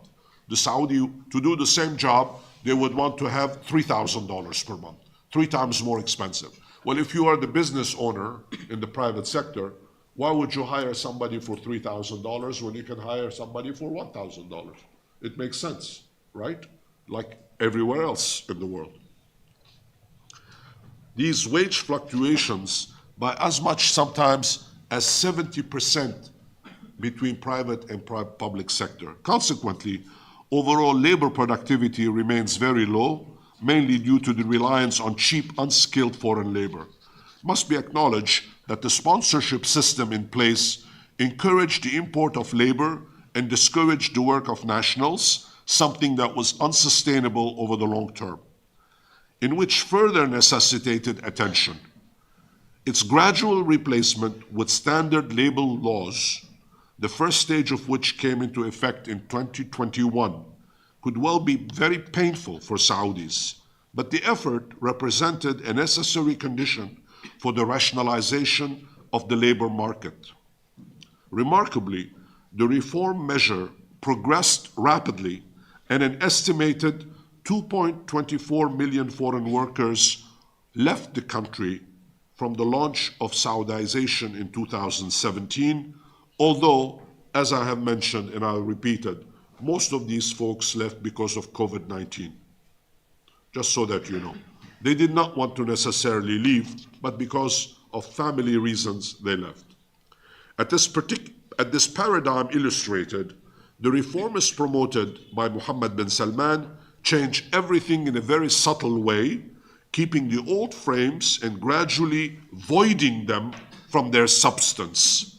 Rather than shaping a completely new system, Mohammed bin Salman was sanitizing the old one of its parasitic elements, including those of elites that hatched on the state's financial resources.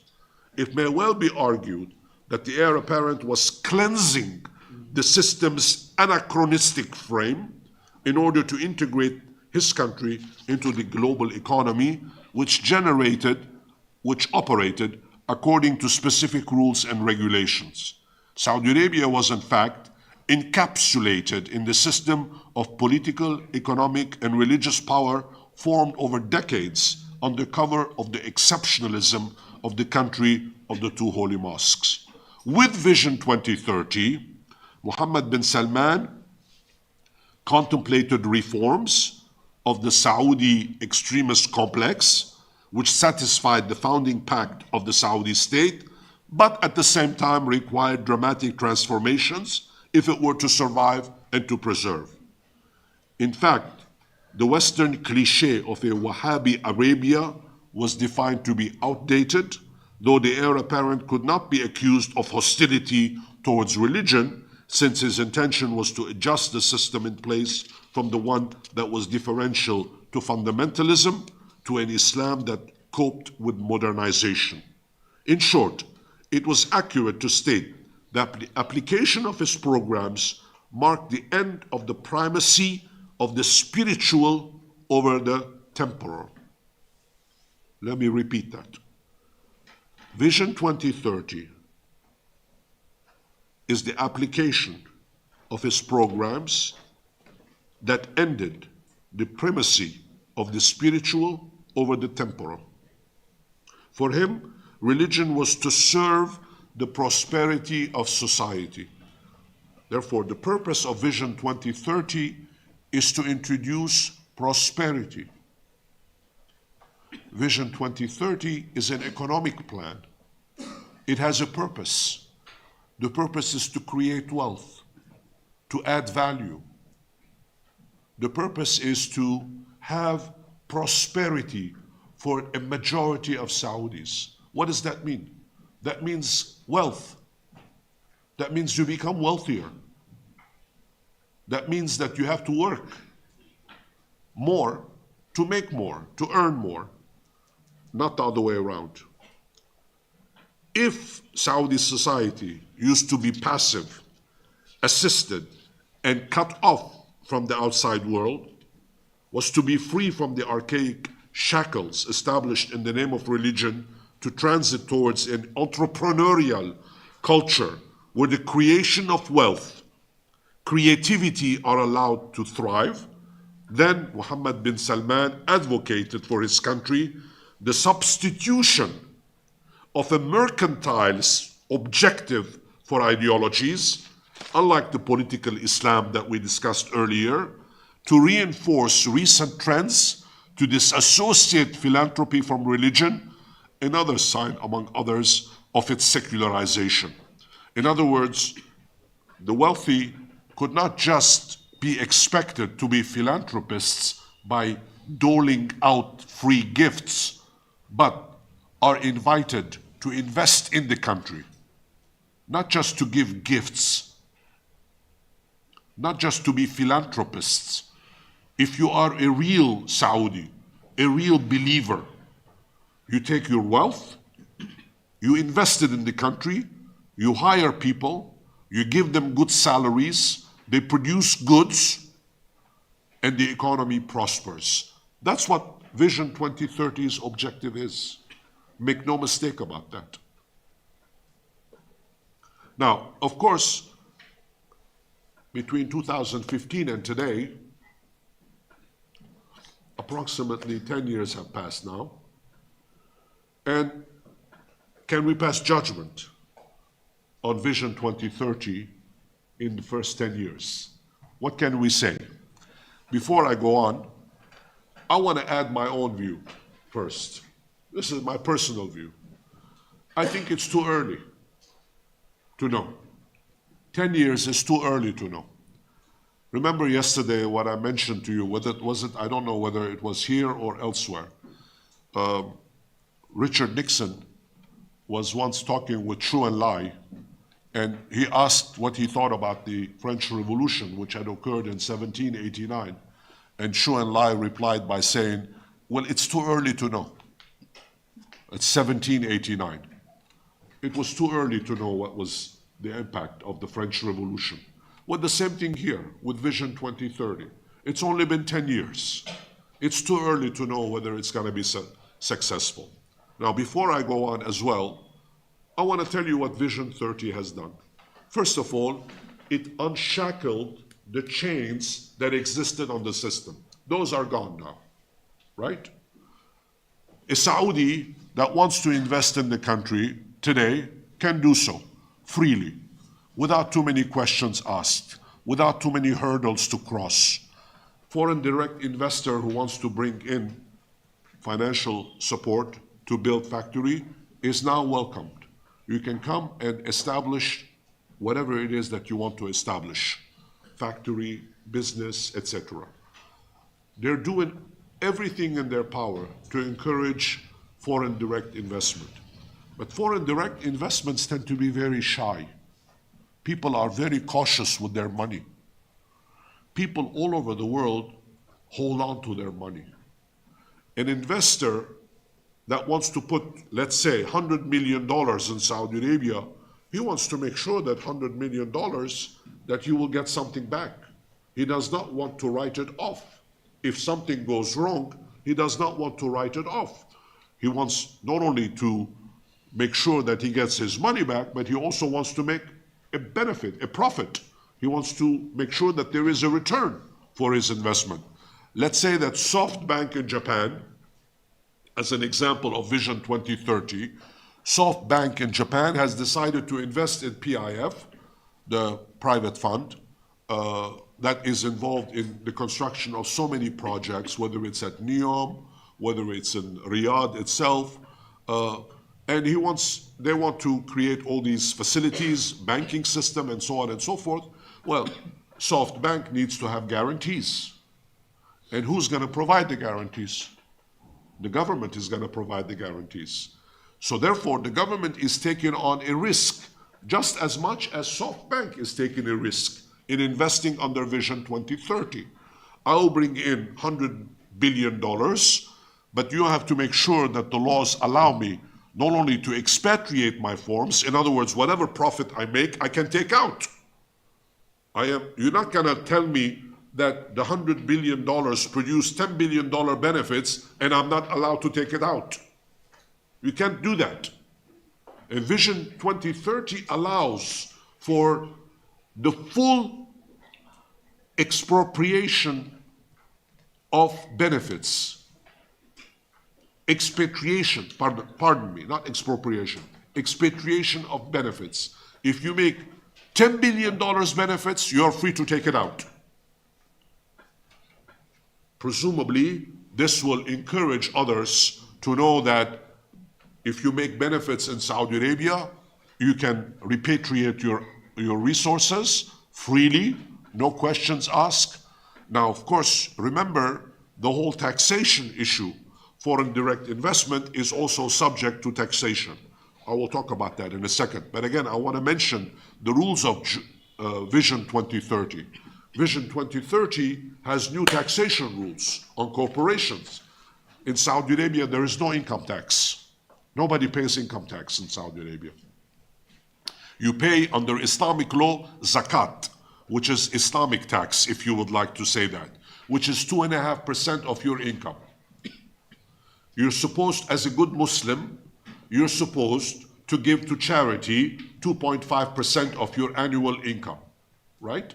Every good Muslim must do this. And there is a zakat office where you can actually give, it is a form of taxation, of course, but you give it to the institution of zakat, which in turn distributed to the needy. In the old days, the zakat was collected by the local sheikhs and given to the poor. That's why, for example, in Saudi Arabia, there are no beggars in the streets. You find once in a while when you're driving in Jeddah, especially, in big cities, you find this. You have fully covered women in the street. I think they're women. You don't know. Maybe they're men. but fully covered from top to bottom, begging for money in the streets. Some of these are not Saudis. They're probably Yemenis or illegal expats from Sudan, from other African countries that unfortunately have stayed in Saudi Arabia and they're desperate and they need cash and they're beggars. Now, is there an organized crime aspect to this? Probably. Organized crime exists in every society, and begging for money as an organized crime should not be dismissed out of hand. It exists.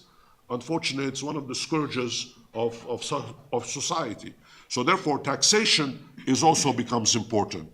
The new rules under Vision 2030 talk about taxation, and companies that invest must pay taxes to the state. It's not tax-free. People assume that all of these foreign direct investment corporations that come in and put in billions of dollars, they are tax-free. That's not true. You have to pay taxes. Now, of course, it depends from sector to sector. Taxes vary, of course. It's not uniform. But the good thing is that there is still no income tax on the individual earnings of people. And that's something to keep in mind. Now, as I said, it's too early, 10 years only, to pass judgment as to whether or not Vision 2030, the economic restructuring undertaken by Mohammed bin Salman, has been successful. But given its long-term undertaking, given the fact that the economy now is addressing some of these basic social issues, Vision 2030, in my view, has provided technical answers to social problems, as those clash not only with the incapacitating rentier structures, but also with the heavy archaisms that existed throughout Arabia. Changing officials to merely purge the system is not enough to reform it. What is undoubtedly required was to adapt to a globalized society. The recipes purchased at a high price from American consultant firms who shaped the vision, elucidated the social foundations of the problem, though few choices prevailed. Now, again, I stop here because I can see from your faces that this is confusing. It should not be. Vision 2030 was Mohammed bin Salman's ideas, but the implementation was arranged by Western consultants, McKinsey and other companies like that, who provided the framework. Incidentally, for those of you who are interested, all you have to do is go online, type Vision 2030, and you see the blueprint. There's a web page. You can see the blueprint and all the projects they're doing one by one, and all the investments that is coming. Everything is available. And it's available in English, in Arabic. I don't know whether it's available in Urdu, but in other languages, you can look at them in some detail. But at least we know for a fact that, in fact, these ideas that came in from Western consultants were transliterated literally into the local market. It must be emphasized that the notions of public belongings and even of collective destiny were still largely unknown in the kingdom because religious teachings urged individual salvation in the afterlife rather than social achievements here below. What this translated into was an exacerbated individualism that hampered teamwork in both the public and private sectors. Vision 2030 to work, we have to have teamwork. Economic diversification requires collective economic work. You cannot be based on individuals, no single person. I mean, in the football team, it's a good analogy. Right now, in Riyadh, Al Nasser, for example, has Ronaldo playing with them, right? Ronaldo, one of the greatest players in football. I'm sure you all heard of him. CR7, as we call him. He has a number. I don't have a number. I'm Joe Kechichian. I don't have a number after my name. Maybe I should have Joe Kechichian number 4 or number 5. I don't know. But CR7 is not doing very well. Al Nasser is not the top team. Why? Because his teammates are not good. You cannot play football with one person. You need 11 players, right? You need teamwork. Same with Vision 2030. You need to have teamwork in order to accomplish all the things that you want to accomplish. You cannot have one star or two stars in the economy and expect all the reforms under the sun. You have to have a teamwork in order to accomplish all these things that you want to accomplish. Therefore, the transition from an assisted society to upholding work ethic norms as well as adopting civil-mindedness are all underway given the pressures of unemployment and Saudization. Through the process may well take time to flourish.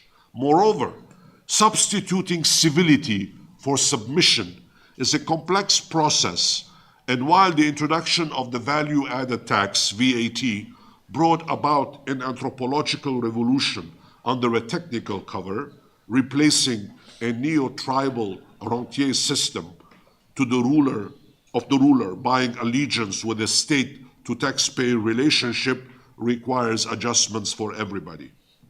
Mohammed bin Salman ruled out the introduction of income taxes. So therefore, under Vision 2030, there are no income taxes planned for the time being. He says that such excises are premature. Rather, he seemed to seek a reorientation of the established system under his aegis while scrubbing it of its excesses, though his projects involve new social contracts, the conditions of which have neither been met nor have emerged. Now, critics of Mohammed bin Salman accused him of dirigism, that is control. Dirigism is a French term, which means you control from the top, in the name of reforms, even worse, for lack of a grip on reality. They are apparent for some people upset for not being able to wipe the state clean more quickly of past loaded with malfunctions, while others insisted that Riyadh was moving too fast. He's damned if he does, he's damned if he doesn't do. In the end, the internationalization of the economy that Mohammed bin Salman targeted was still up against multiple legal obstacles. By comparison, for example, it may be useful to note that the laws of those countries that have chosen this path were certainly diverse, but not the main rules that govern them. Saudi Arabia's economic growth depended on its ability to adapt with the UAE, with the Kuwait, with Bahrain and others, serving as a model in this regard. The adaptation of the legal system to the rule of law reflected a social demand that went far beyond the realm of law itself, for it's impossible to separate the economy in the overall form of law. It's impossible to separate the reforms impacted on the economy from society at large. What this means is that all of the economic changes under Vision 2030 will be directly tied with the economic reforms that the country would like to introduce. Now, before I go on, I will stop here and say two more things about Vision 2030. Under the plan, we have two perspectives. On the one perspective, you encourage entrepreneurship, private sector investment, foreign direct investment, individual creativity. If three ladies in Riyadh want to open a shop, a bakery shop, and sell muffins, they're free to do that. No obstacles, individual creativity and the creation of wealth, total freedom, no income tax. They're free to do whatever they want. And it's very popular now. There are lots of shops.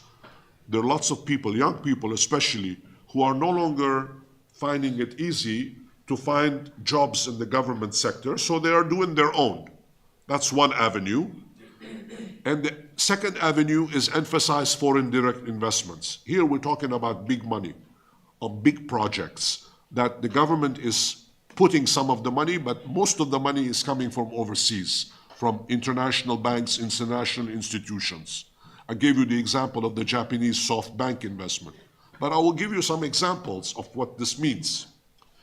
In Neom, for example, which is in the northeast of Saudi Arabia on the border of near Jordan and Israel and the Sinai Peninsula, there is an entire region called Neom.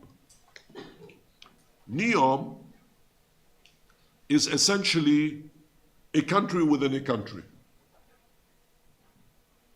It's Vision 2030's dream of recreating Saudi Arabia. Let me give you some details on this. This is important. Neom is mostly desert region that is being developed. New cities are being created. And they're using past archaeological sites there in order to create new tourist activities, but not just tourism, also businesses, industries. For example, the production of hydrogen. The production of hydrogen is very important. For those of you who have scientific background and you are interested in this, hydrogen is going to become a fuel for the future. And hydrogen is going to play increasingly an important role in a variety of fields. For example, if you want to produce ammonia, which is a critical ingredient in many chemical processes, you need to have energy. And ammonia investments require hydrogen production, hydrogen investments. So therefore, you need to have the hydrogen prepared. So in Neom, they are building hydrogen factories, which are huge infrastructure facilities, require hundreds of billions of dollars to actually prepare them. Now, remember, there is nothing there now. They're building them, right? There's nothing. It's in the desert. So everything is being built in scratch. Infrastructure, water system, sewer system, roads, factories, etc. Housing for people, housing for the employers who are building these facilities to begin with. And I mentioned yesterday the line, which is that project that now has been sharply reduced because people are not sure whether or not they will be able to complete it by 2030. Instead of building a full mile, which was going to house 1.5 million people, this, I don't know whether you've seen pictures of it. It's this long city of glass, literally, on several floors, and it's supposed to include 1.5 million people, and critics have said, well, are there 1.5 million Saudis who can afford to live there? Or are we going to have this, for whom? For whom are we building this? So, and the expenses are horrendous. It's very expensive to build these things. So therefore, it might not be ready for 2030. Instead of having a mile, maybe you will have 100 meters of it to begin with, and then 200 meters, and then you continue. It's a modular building. That's another example. They're building all these hotels and facilities around the coast because the Red Sea area is pristine for tourism. It's untapped. People who like to go snorkeling, for example, will find an ideal avenue to go there. But again, it costs a lot of money to do these things, and even when it's finished ready, not everybody can afford to spend $500 a night to stay in a five-star hotel. So therefore, you have to have a realistic approach as to what is being built. In Riyadh itself, those of you who have been to Riyadh will vouch to this. Riyadh is booming. They're building all these facilities left and right. There's construction everywhere. The metro has now started with 6 lines. The playgrounds are being built. All of this is being built under Vision 2030. Vision 2030 is encouraging these investments. I'll give you another example. Most of the foreign companies have headquarters in Dubai. Mohammed bin Salman said, under Vision 2030, if you want to do business in Saudi Arabia, you bring the headquarters to Riyadh. we want to benefit from the system too. Why should only Dubai benefit from it? Why should only Dubai get the rewards and we pay the price for it? So therefore, now the major companies, the major businesses, legal firms, accounting firms, architecture firms, all of these companies that used to be headquartered in Riyadh, in Dubai, are moving to Riyadh.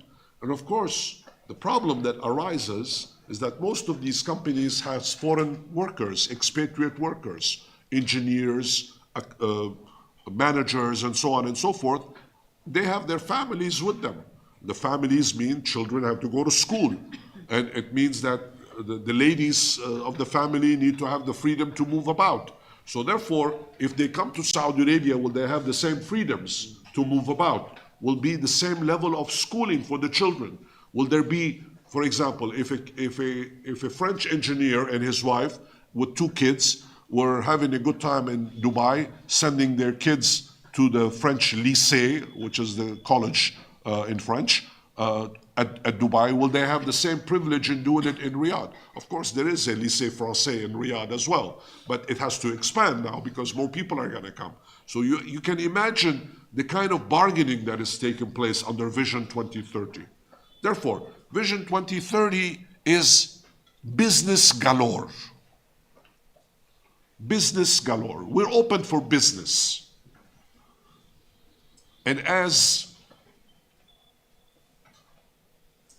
Mr. Ford used to say, the inventor of the car, T. Ford, the business is business of business is business. It seems that Mohammed bin Salman and Vision 2030 have adopted this model. The business of Vision 2030 is business.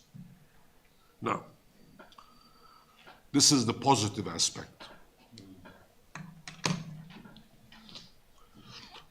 In general, money that is cash, money itself is a coward. Think about that for a second. Money is not generous. Money is a coward. And foreign companies will pay as much attention to its image in terms of the forecast profitability on their investments. Dealing with Saudi Arabia will continue to be viewed as being costly as long as it may affect a company's corporate image for any number of reasons, even if the flow of foreign direct investments continues unabated. Now, critics will focus more and more on environmental matters in a West which has made a religion out of environmental conditions and tends to believe that Saudi Arabia is a spoiler in environmental affairs, especially with the release of noxious gases in the atmosphere. Obviously, when oil is being produced, there are lots of noxious gases that go on in the atmosphere. Environment now is a big deal. Even though yesterday, has it been 24 hours since Trump became president? Okay. And the Ukraine war has not ended yet, as he promised. There is a war in Ukraine. When is it? Yesterday. Ukraine. Where is it? Where is it is a good question. But what he did yesterday, one of the first things that he did, he withdrew from the Paris Agreement on the environment. So therefore, now you cannot point the finger at Saudi Arabia and say, under Vision 2030, you are breaching all the environmental rules. Because Vision 2030 is business-oriented, which means you invest. You cannot say, I'm breaking environmental rules. You are building factories, and factories are dirty business. Factories are dirty. Okay, the United States and China are the number 1 and number 2 breachers of environmental regulations on the planet. We all know that. But they all point out the finger at the oil-producing countries. You're polluting the atmosphere. Oil is producing the atmosphere. Now, this doesn't work anymore. So Vision 2030 has got to come to terms with this very important phenomena, and Saudi Arabia cannot be a spoiler of the environment. Now, if viewed from the economic angle only, legal reforms would surely alleviate many of the concerns that encompass, because at the same time where Vision 2030 is being introduced, also the reforms at the law is being introduced so that environment is protected as much as possible. They're saying we will compensate for the environmental damage that we are doing. For example, now when you fly, you are invited by the company to actually pay a fine for the number of CO2 damage that you're doing when you're flying from point A to point B.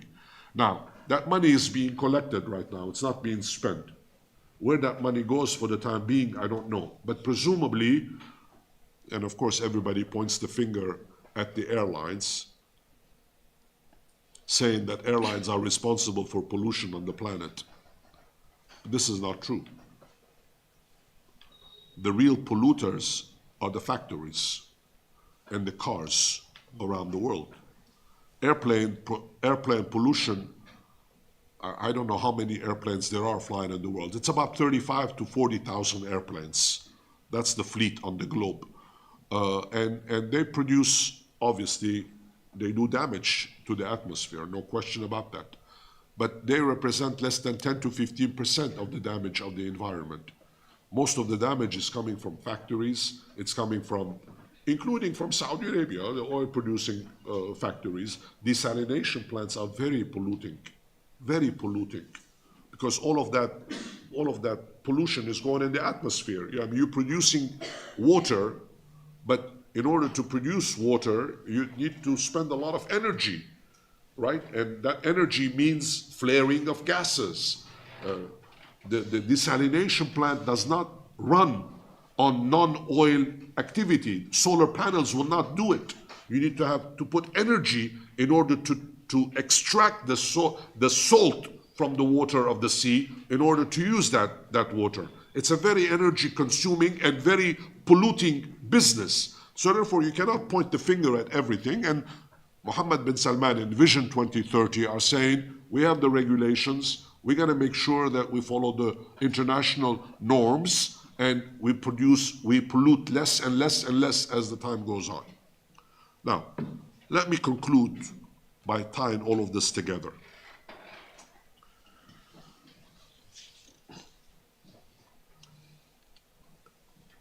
In September 2022, something called the Arab Barometer reported on Arab Youth Survey highlighted that most Arabs advocated the rule of law even before democratization. This is important. As far as Saudi Arabia was concerned, we might add that outsiders were equally concerned with these issues, given the primacy of the rule of law in most social contracts. Although spectacular and unexpected, the progress achieved in the 10 years under Vision 2030, from 2015 to 2025, has not really improved much of the country's image to normalize its insertion in the international economy. So far, the jury is out. People are saying we need to see more before we pass judgment to see whether or not Vision 2030 is good or effective. We want to wait to see what's going to happen. Now, of course, there are, as I said, legal framework in place, mostly focusing on economic and social modernization, not westernization, and that this will help the transformation of the economy, and that more and more reforms and the legal reforms will go hand in hand. This reflects the emergence of a new cultural paradigm, not a political one, because Vision 2030 is not based on any political ideology. It has nothing to do with Arab nationalism. It has nothing to do with political Islam. It has to do with economy. during the during the Clinton administration years ago in the United States, they used to have a slogan behind the White House wall. It said, "It's the economy, stupid." It's the economy. And Saudi Arabia is interested in fixing its economy. The ideal of Vision 2030 is therefore positivist. It takes the opposite view of extremist Salafism.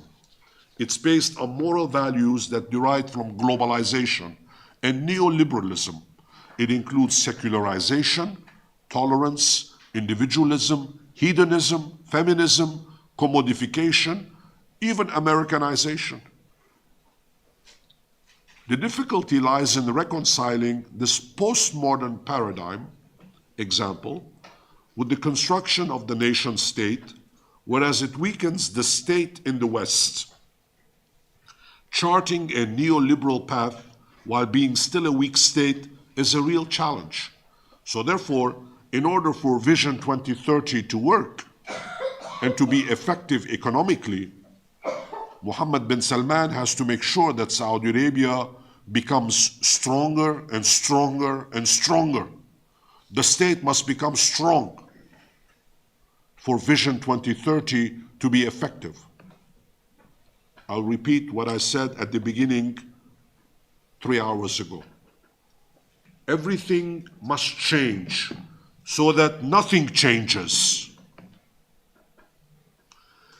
The heir apparent, not the crown prince, he and I have an argument. He likes crown prince. The heir apparent cleverly, he's very smart. Don't take anything away from Mohammed bin Salman. You're talking about a really smart guy. I really mean that. You're talking about a capable professional who's learning fast. Give him credit for what he does. He's good at what he's doing. You might not like him. Fine, so what? You don't like him, you don't like him. And people don't like you. You know, there are lots of people who don't like me. I know lots of people who don't like me. But I always say, not in this room, but I always say there are 8 billion people on earth. If 1 billion people don't like me, I have 7 billion to turn to. So therefore, this is the same rule applies to everybody, right? So with Mohammed bin Salman, there are people who don't like him. They think that Vision 2030 is going to fail, that this is a waste of money, this is a waste of time, etc., etc. Fine. But nevertheless, he's very much working on this and is cleverly using neoliberalism as a tool to get rid of neo-patriarchal norms, neo-patriarchal terms that we were talking about earlier, you remember, about authoritarianism and paternalism. Neo-patriarchalism, he wants to change all of that because he has real challenges ahead of him, and he wants to switch from a religious-based anthropology to a globalized stand. In other words, Vision 2030 says that Saudi Arabia wants to be part of the world, period. We want to be part of the world. Now, this is very ambitious. Its drive to strengthen his authoritarianism. State interventionism will be very strong as well, at least at the beginning. And it's a price to pay for modernization because most Saudis are willing to pay the price. Most Saudis want it. They want to see change. They want to see improvements. Now, most Saudis see Vision 2030 in reality as work in progress rather than a vision per se. I mean, it's called vision, but it's much more than a vision. It's work in progress. But work in progress is not as sexy. Vision is sexy, you know. It's work in progress. It's a long term, first of all. But vision is simple, it's more attractive, it's elegant, it's presentable. So therefore, Vision 2030. But in reality, it's work ethic. Now, again, you know, throughout this today, I did not used that term before, work ethic. Vision 2030 requires a different kind of work ethic. That means you have to be responsible for what you're doing. Finally, Vision 2030 has been derided for being unrealistic because it has objectives that are impossible to perform, because it's utopic, the nature of the impossible to achieve in every aspect. Still, the vision allows a dream of a different country. One does not carry the heavy weight of conservatism. Not that conservatism is a bad thing. Conservatism can be very good in its right place. It also sets light at the end of the tunnel that Saudi Arabia was stuck in when he came to power. Saudi Arabia was more or less in a box.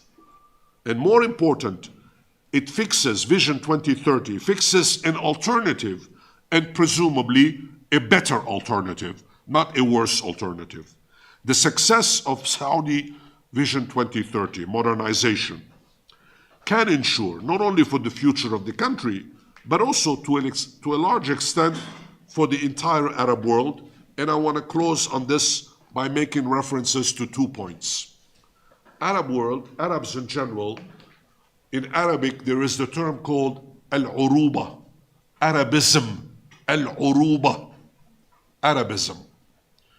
This is ideologically based.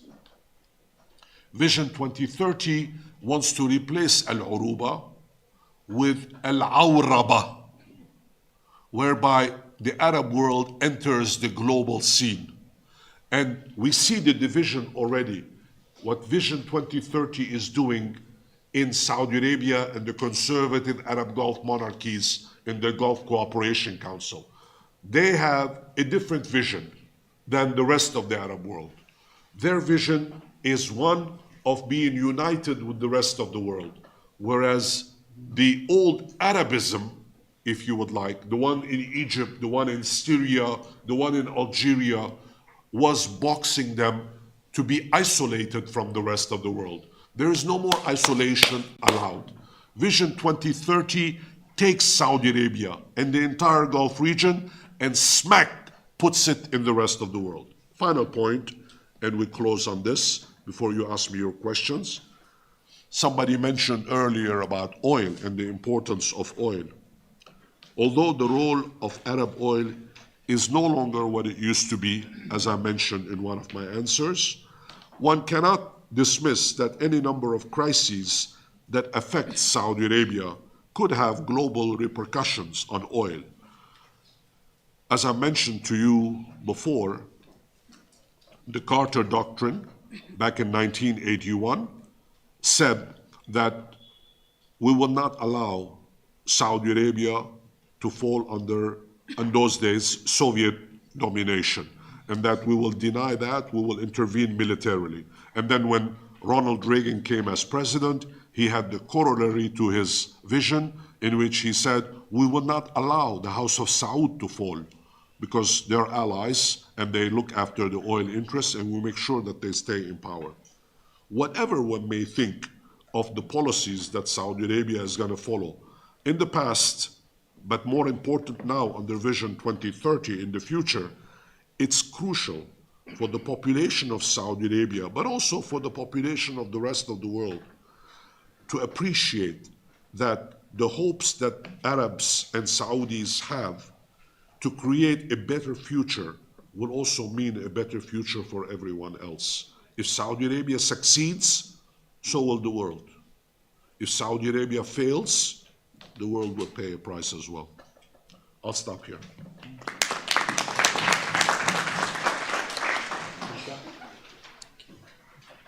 Yeah. Thank you, sir, for such a vibrant lecture. And you actually brought NEOM in front of us, what is unfolding and how the kingdom is meeting its challenges on a day-to-day basis, bringing out or trying to bring out the kingdom into its modernity phase and the changes. You spoke about variety of aspects and various, you touched upon a every issue actually, in terms of introduction of VAT to the hydrogen development in the kingdom, as well as ROI, that's a return on investment by various corporations that will be investing in the kingdom. Thank you so much, sir. And now we can have some questions, starting from sir, please.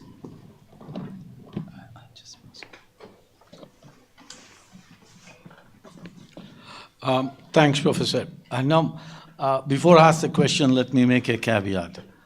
I have been arguing for the last few years, India's economic growth is closely linked to Saudi Arabia and the Gulf.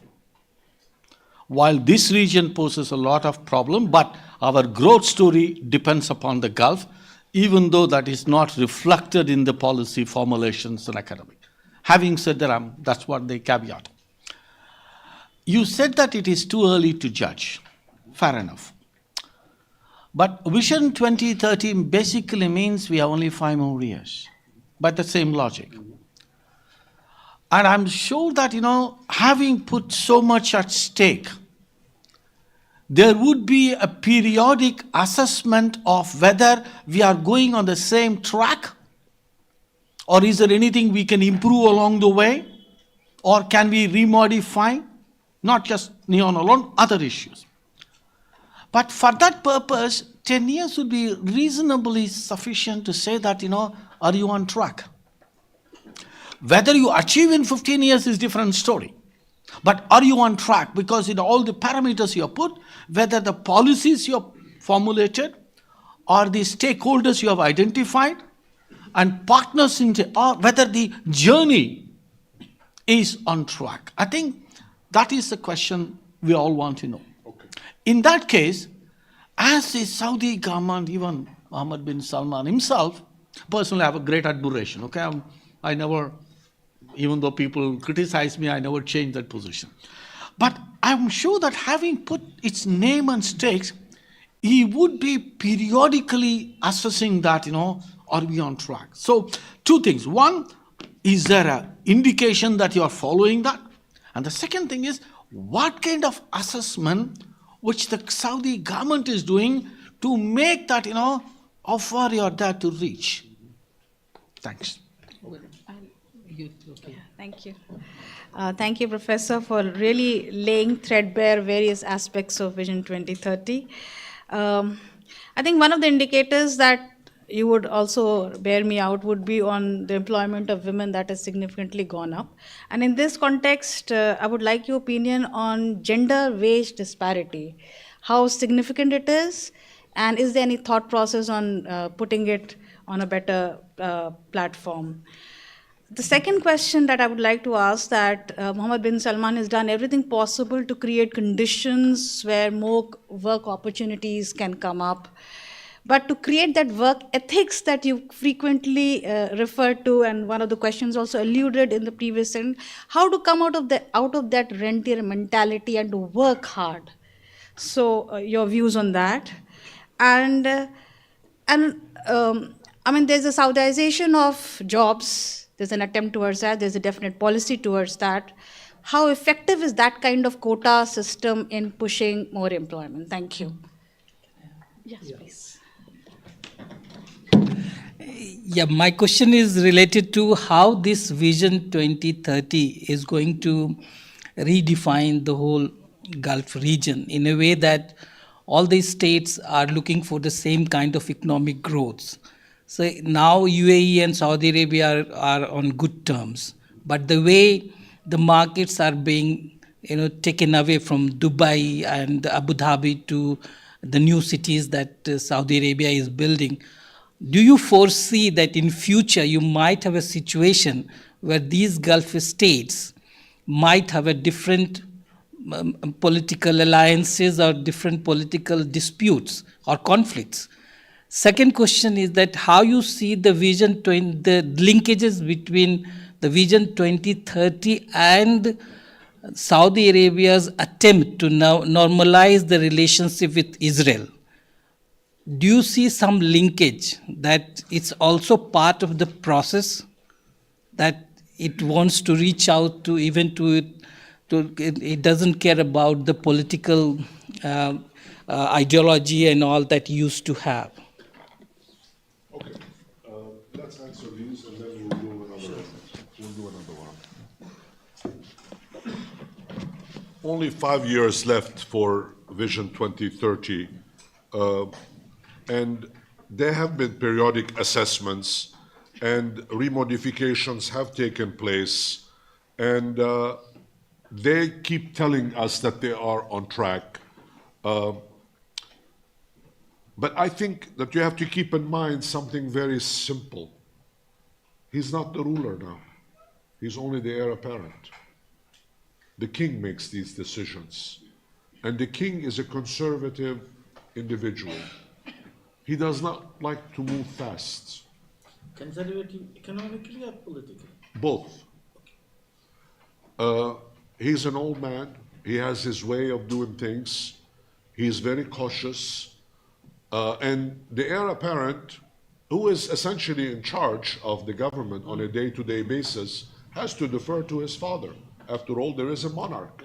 And the monarch is not senile, he doesn't have dementia, he's the decision maker. Okay, he's an old man, he functions less well than he used to, but nevertheless, he's the decision maker. Now, as I have said in my remarks, the term Vision 2030, when it was announced in 2015, was ambitious that all of this could be done in 15 years. I think that now there is a realization that 15 years is too short a period of time to transform the entire economy of a G20 member. Now remember that Saudi Arabia's GDP is approximately $800 billion per year. This is a significant power, economic power. And, excuse me, and you have it takes a lot of energy to transform an entrenched system into something new, even if you are very big, even if you are very powerful. I don't want to make a comparison because that would be comparing apples and oranges, but as a G20 member, take any one of the other 19 members of the G20 and compare the kind of transformations that has taken place in Saudi Arabia. And you will notice that the progress in Saudi Arabia is unique. All of the others don't have the same pace of transformation. But still, you are correct in saying that, are they on track? That's a fair question. Are they on track? And will they be able to accomplish what they want to accomplish in the remaining 5 years?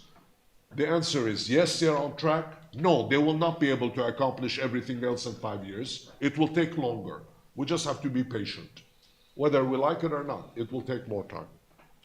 Now, in terms of the gender disparities and the work ethic that you raised, as I have hinted several times already, the gender disparity that existed is rapidly closing. And young Saudi women are uber active. Not super, but uber active. They are really going out of their way. They are the engine that is changing Vision 2030. And you know what? Mohammed bin Salman relies on them. Even though they've never really come out and said anything like that formally, but indirectly, because they are the most productive members of the workforce that is emerging. They are the future labor producers, not just consumers. Okay, Saudi women still, per capita, are the second largest consumers of makeup. That's true. Number one is the United States. Saudi Arabia is not per capita. But so what? It's so much better. They're more attractive. And it's going to take a while for them to actually have an impact on the economy. But they're on track. My question was particularly on wage rate. On wage rates, that's what I'm talking about. They are the productive, and wages have to be proportional. And they're making more money. And they are making more money. Wages are catching up. Wages are catching up. You cannot hire a woman for half the salary of a man. That does not work anymore. If you want to hire a competent individual, whether that person is a man or a woman, you have to pay the wage, same wage. The days where you could pay a woman half the salary of a man, those days are gone. Now, it doesn't mean that it's uniform everywhere. Don't assume that this is now a law. No. It's still, especially in the private sector. In the private sector, businesses are free to do whatever they want. But women workers now can demand higher salaries, and they will get it. And they will get it. Now, the work ethic is something else. The work ethic is the more professional you become. See, work ethic comes from where? It comes from your individual decision to become a professional. If each one of you decides that you want to be a performer, then you will have work ethic. It's up to you. Your work ethic is up to you.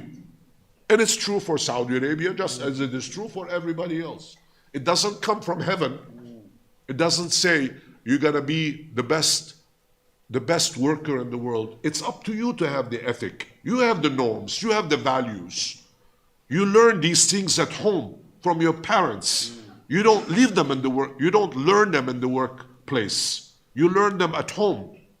And if you are lucky to have had good parents that have taught you values, you say, I want to do this job to the best of my ability. I'm proud of what I'm doing. That's the work ethic.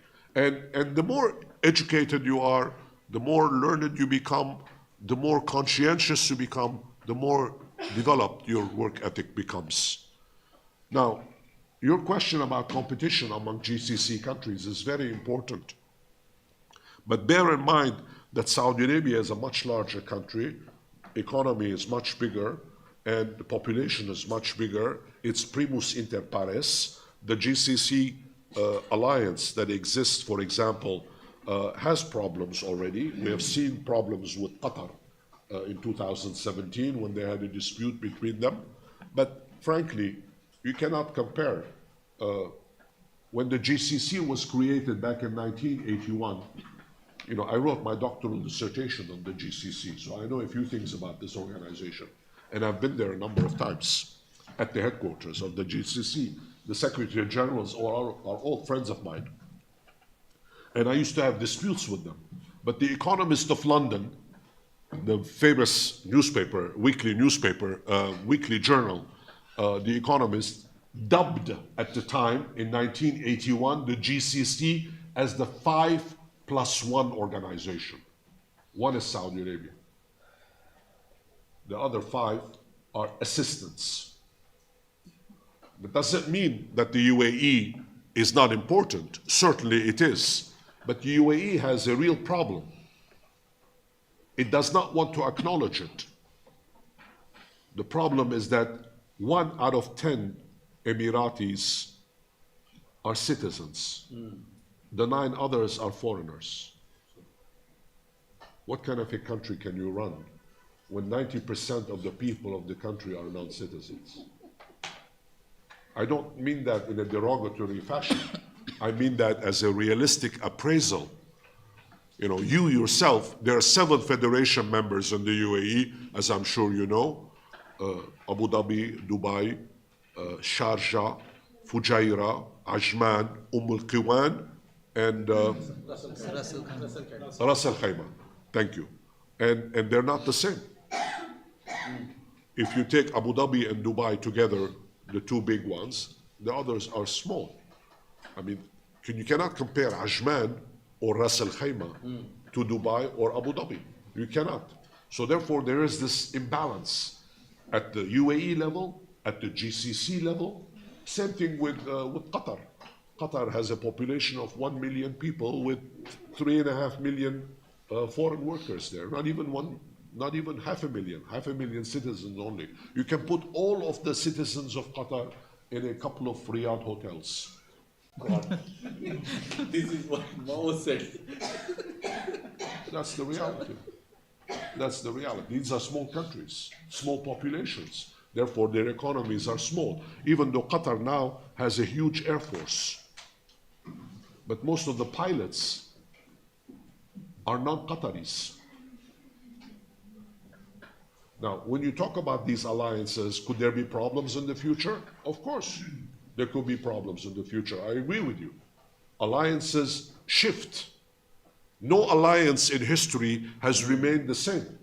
Alliances always shift in history. If you take the long term, of course, the answer to your question, there could be problems. Let's hope that it will not get out of hand. We'll see. All right, next round. Oh, Huh? Acha, question on is About the connection with Israel. the connection no. between vision, Saudi Arabia and Israel. I know, I'm getting old. Forgive me. I forget sometimes with Israel. As long as King Salman is alive, the relationship between Israel and Saudi Arabia will not change. It will be the same it is today. When King Salman dies and Mohammed bin Salman becomes king, we will see what happens. For the time being, there is no change. In other words, Saudi Arabia is not about to recognize Israel.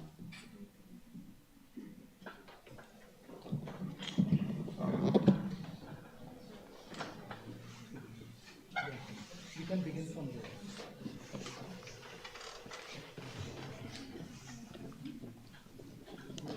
Thank you, sir, for your great session. Sir, I want to know the course theme, the new vision of Saudi Arabia 2030. Sir, I want to know where the India stand in vision of the Saudi Arabia, because you don't mention about in India, because India is play an important role in economy of the Saudi Arabia.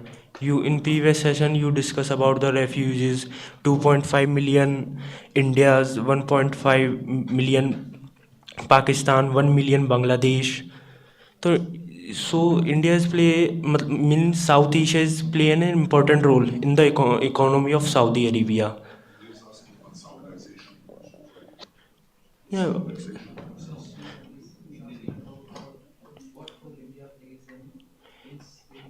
So you don't mention where India stand in vision of the Saudi Arabia.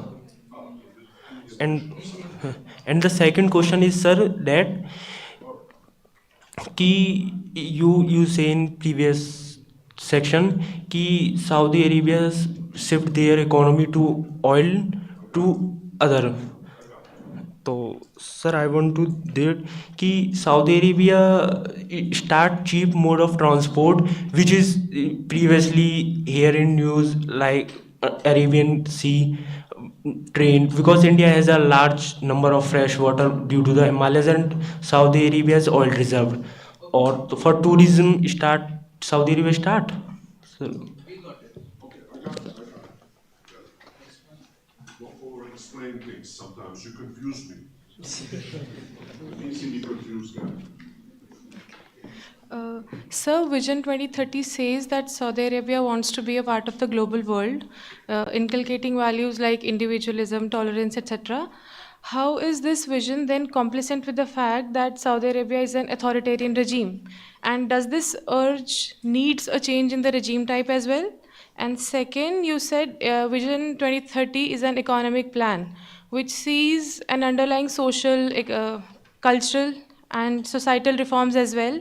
Earlier, these mechanisms were derived from the religious institutions. So I want to ask that do religious institutions have a role to play in the implementation of these mechanisms in Vision 2030 as well? Okay.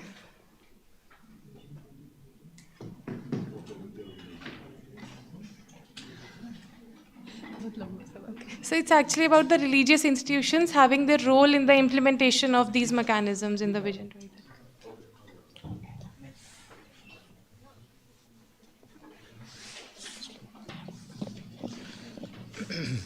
So I have 3 questions. My first question is that. Bring the microphone to your mouth. Yes, sir. So we know that every year there is a gap between that poor and the rich. So, but yeah, fine. What are the preventive measures that during this Vision 2030 and all the projects related to it, that taking this Mohammed bin Salman going to take from those who are feeling that they are being exploited by this whole projects? My first question is that, I mean, what are the preventive measures going to take during the project for those who are feeling exploited? The second, that once this whole dream project will finish, it requires the skilled people to manage all the aspects, because there will be tourists everywhere. So as you mentioned in your lecture, 4.5 million jobs will be created.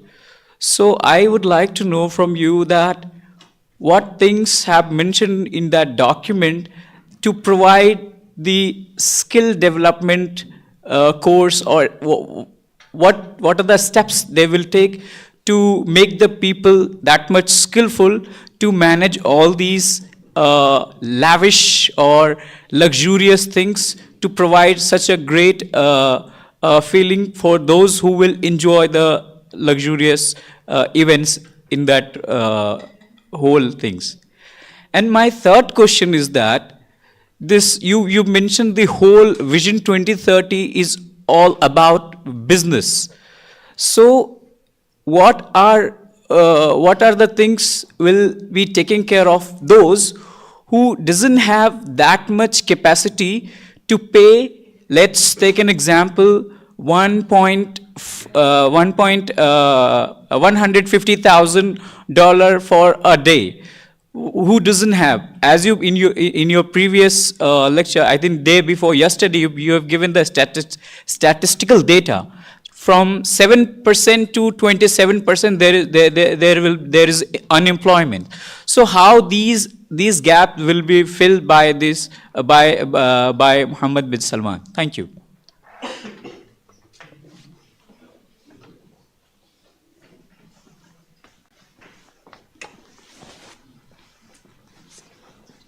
I will start with the last questions. Thank you. You know, life is always very unfair. There are the haves and the have-nots. There are the ones who live in luxury and those who live in poverty. Unemployment is a reality in Saudi Arabia, and not everybody will be able to afford all the luxurious investments that now we are seeing throughout the country. A lot of Saudis will not be able to afford that lifestyle. They simply will not be able to afford it. They will be unhappy. Make no mistake about that. But they will work. If they want to work, they will work. There will be opportunities for lots of Saudis to join the workforce and participate. Now, you anticipated already that at the end of the Vision 2030 projects, where 4.5 million new jobs are created, and who will be the managers of all these new facilities that will be created. Obviously, as I have hinted yesterday as well when I was talking about demographics, you're going to have still reliance on expatriate workers to make sure that all these facilities that are being built are manned. If the Saudi government, for example, would like to have 100 million tourists that come and would like to prepare 3 million Saudis in order to cater to the tourism industry, that still leaves a lot of other individuals who will have to work to manage the affairs of all these facilities, tourist facilities that are being built. So therefore, the dilemma that the country faces is twofold. On the one hand, you need to create the jobs to make sure that Saudis who want to work have the opportunity. And second, when the Saudis don't want to have those jobs, to create the incentives for foreigners to continue to toil in the country in order to provide the services that presumably all of these facilities will require. Now, this is easy for me to say it, and I just said it in a very easy way. It was much more difficult for the implementation of these policies across the economy the size of Saudi Arabia, almost $800 billion now and growing very fast. This will require the kind of attention that the Saudi government perhaps needs to acclimatize itself. How it is about to go about doing this. I don't have an answer for this, and I suspect they don't have an answer either. They're doing the best they can. But on the other hand, I'm going to play devil's advocate with you. Forgive me. Just because there are problems doesn't mean that we cross our hands and wait. We take a risk. Even if there is a danger that will be unfair to some people, that some people will be falling out, what do? We just wait for the whole thing to collapse? No, we take a risk. And the risk means we do the best we can. We try to salvage as much as possible. And if there are some people who fall through the cracks, I'm sorry, they fall through the cracks. It's up to you to pull yourself to come out of the crack. And you try to do the best you can. I know it's unfair to say that. I know it's a very harsh thing to say. I'm aware of it. But again, when look, we're academics, we are students, we're learning, we're not decision makers. Don't assume that the decision makers have an easy time. They struggle with these issues. Sometimes they have the right answers, and sometimes they have the bad answers, the wrong answers. And it's pure luck. Sometimes it's pure luck when something works. It's pure luck. Sometimes it's unintentional and it works. Anyway, that's my view. There was a question about exploitation of prospects, right? The exploitation of prospects, of projects, the exploitation of projects, exploitation of projects. Okay. You know, human beings have been exploiting each other ever since mankind has been around, 10 million years. We've been around for 10 million years. I suspect that in the next 10 million years, if there are still men alive by then, that we will continue the exploitation.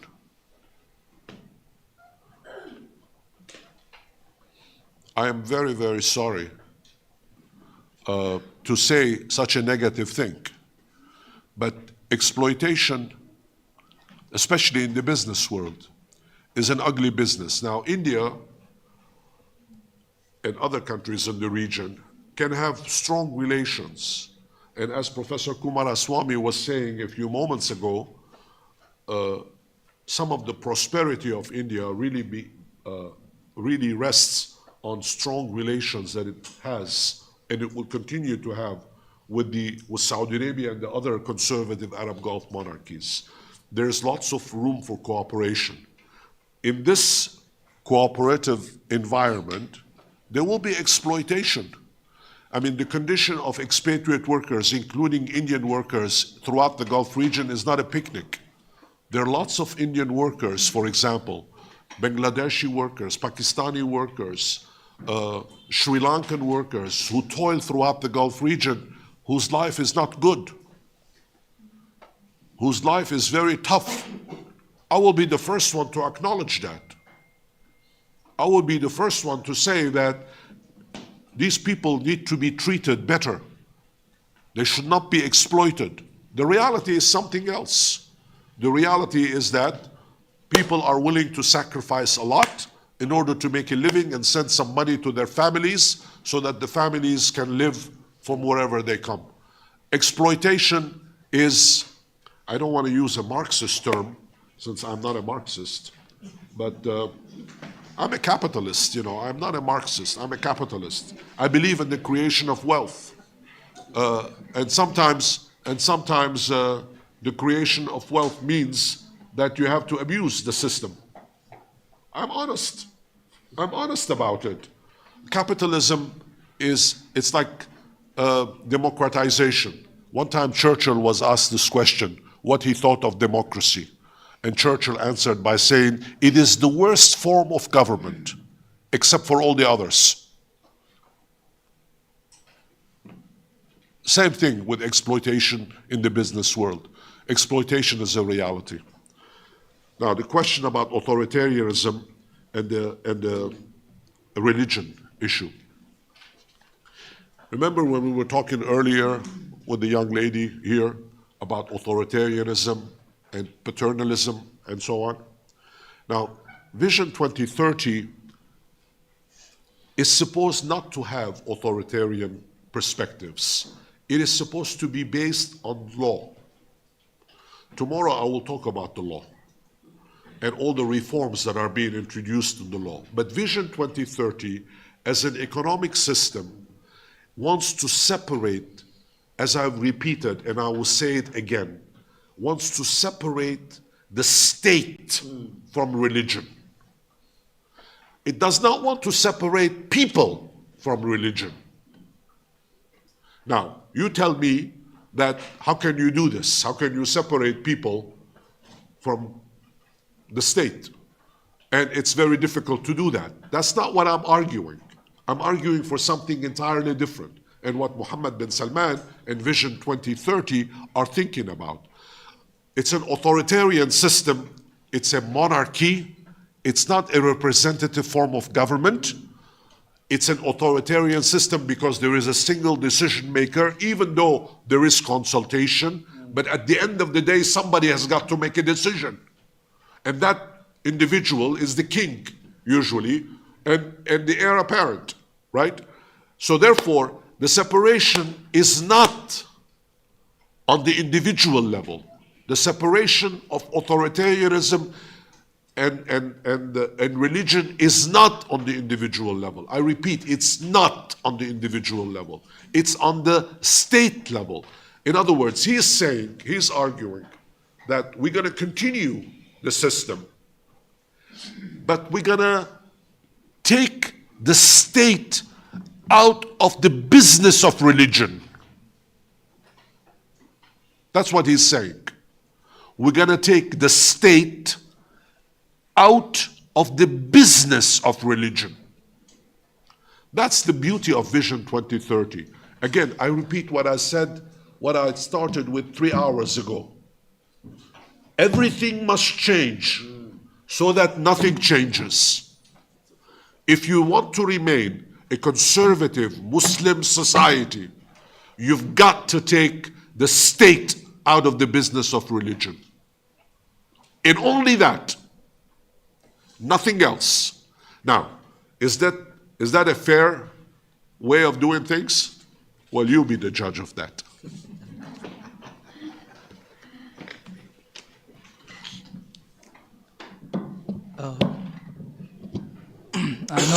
I know there is a lot of thought that's churning around. We continue tomorrow. But we continue tomorrow. So is with us tomorrow, day after tomorrow as well.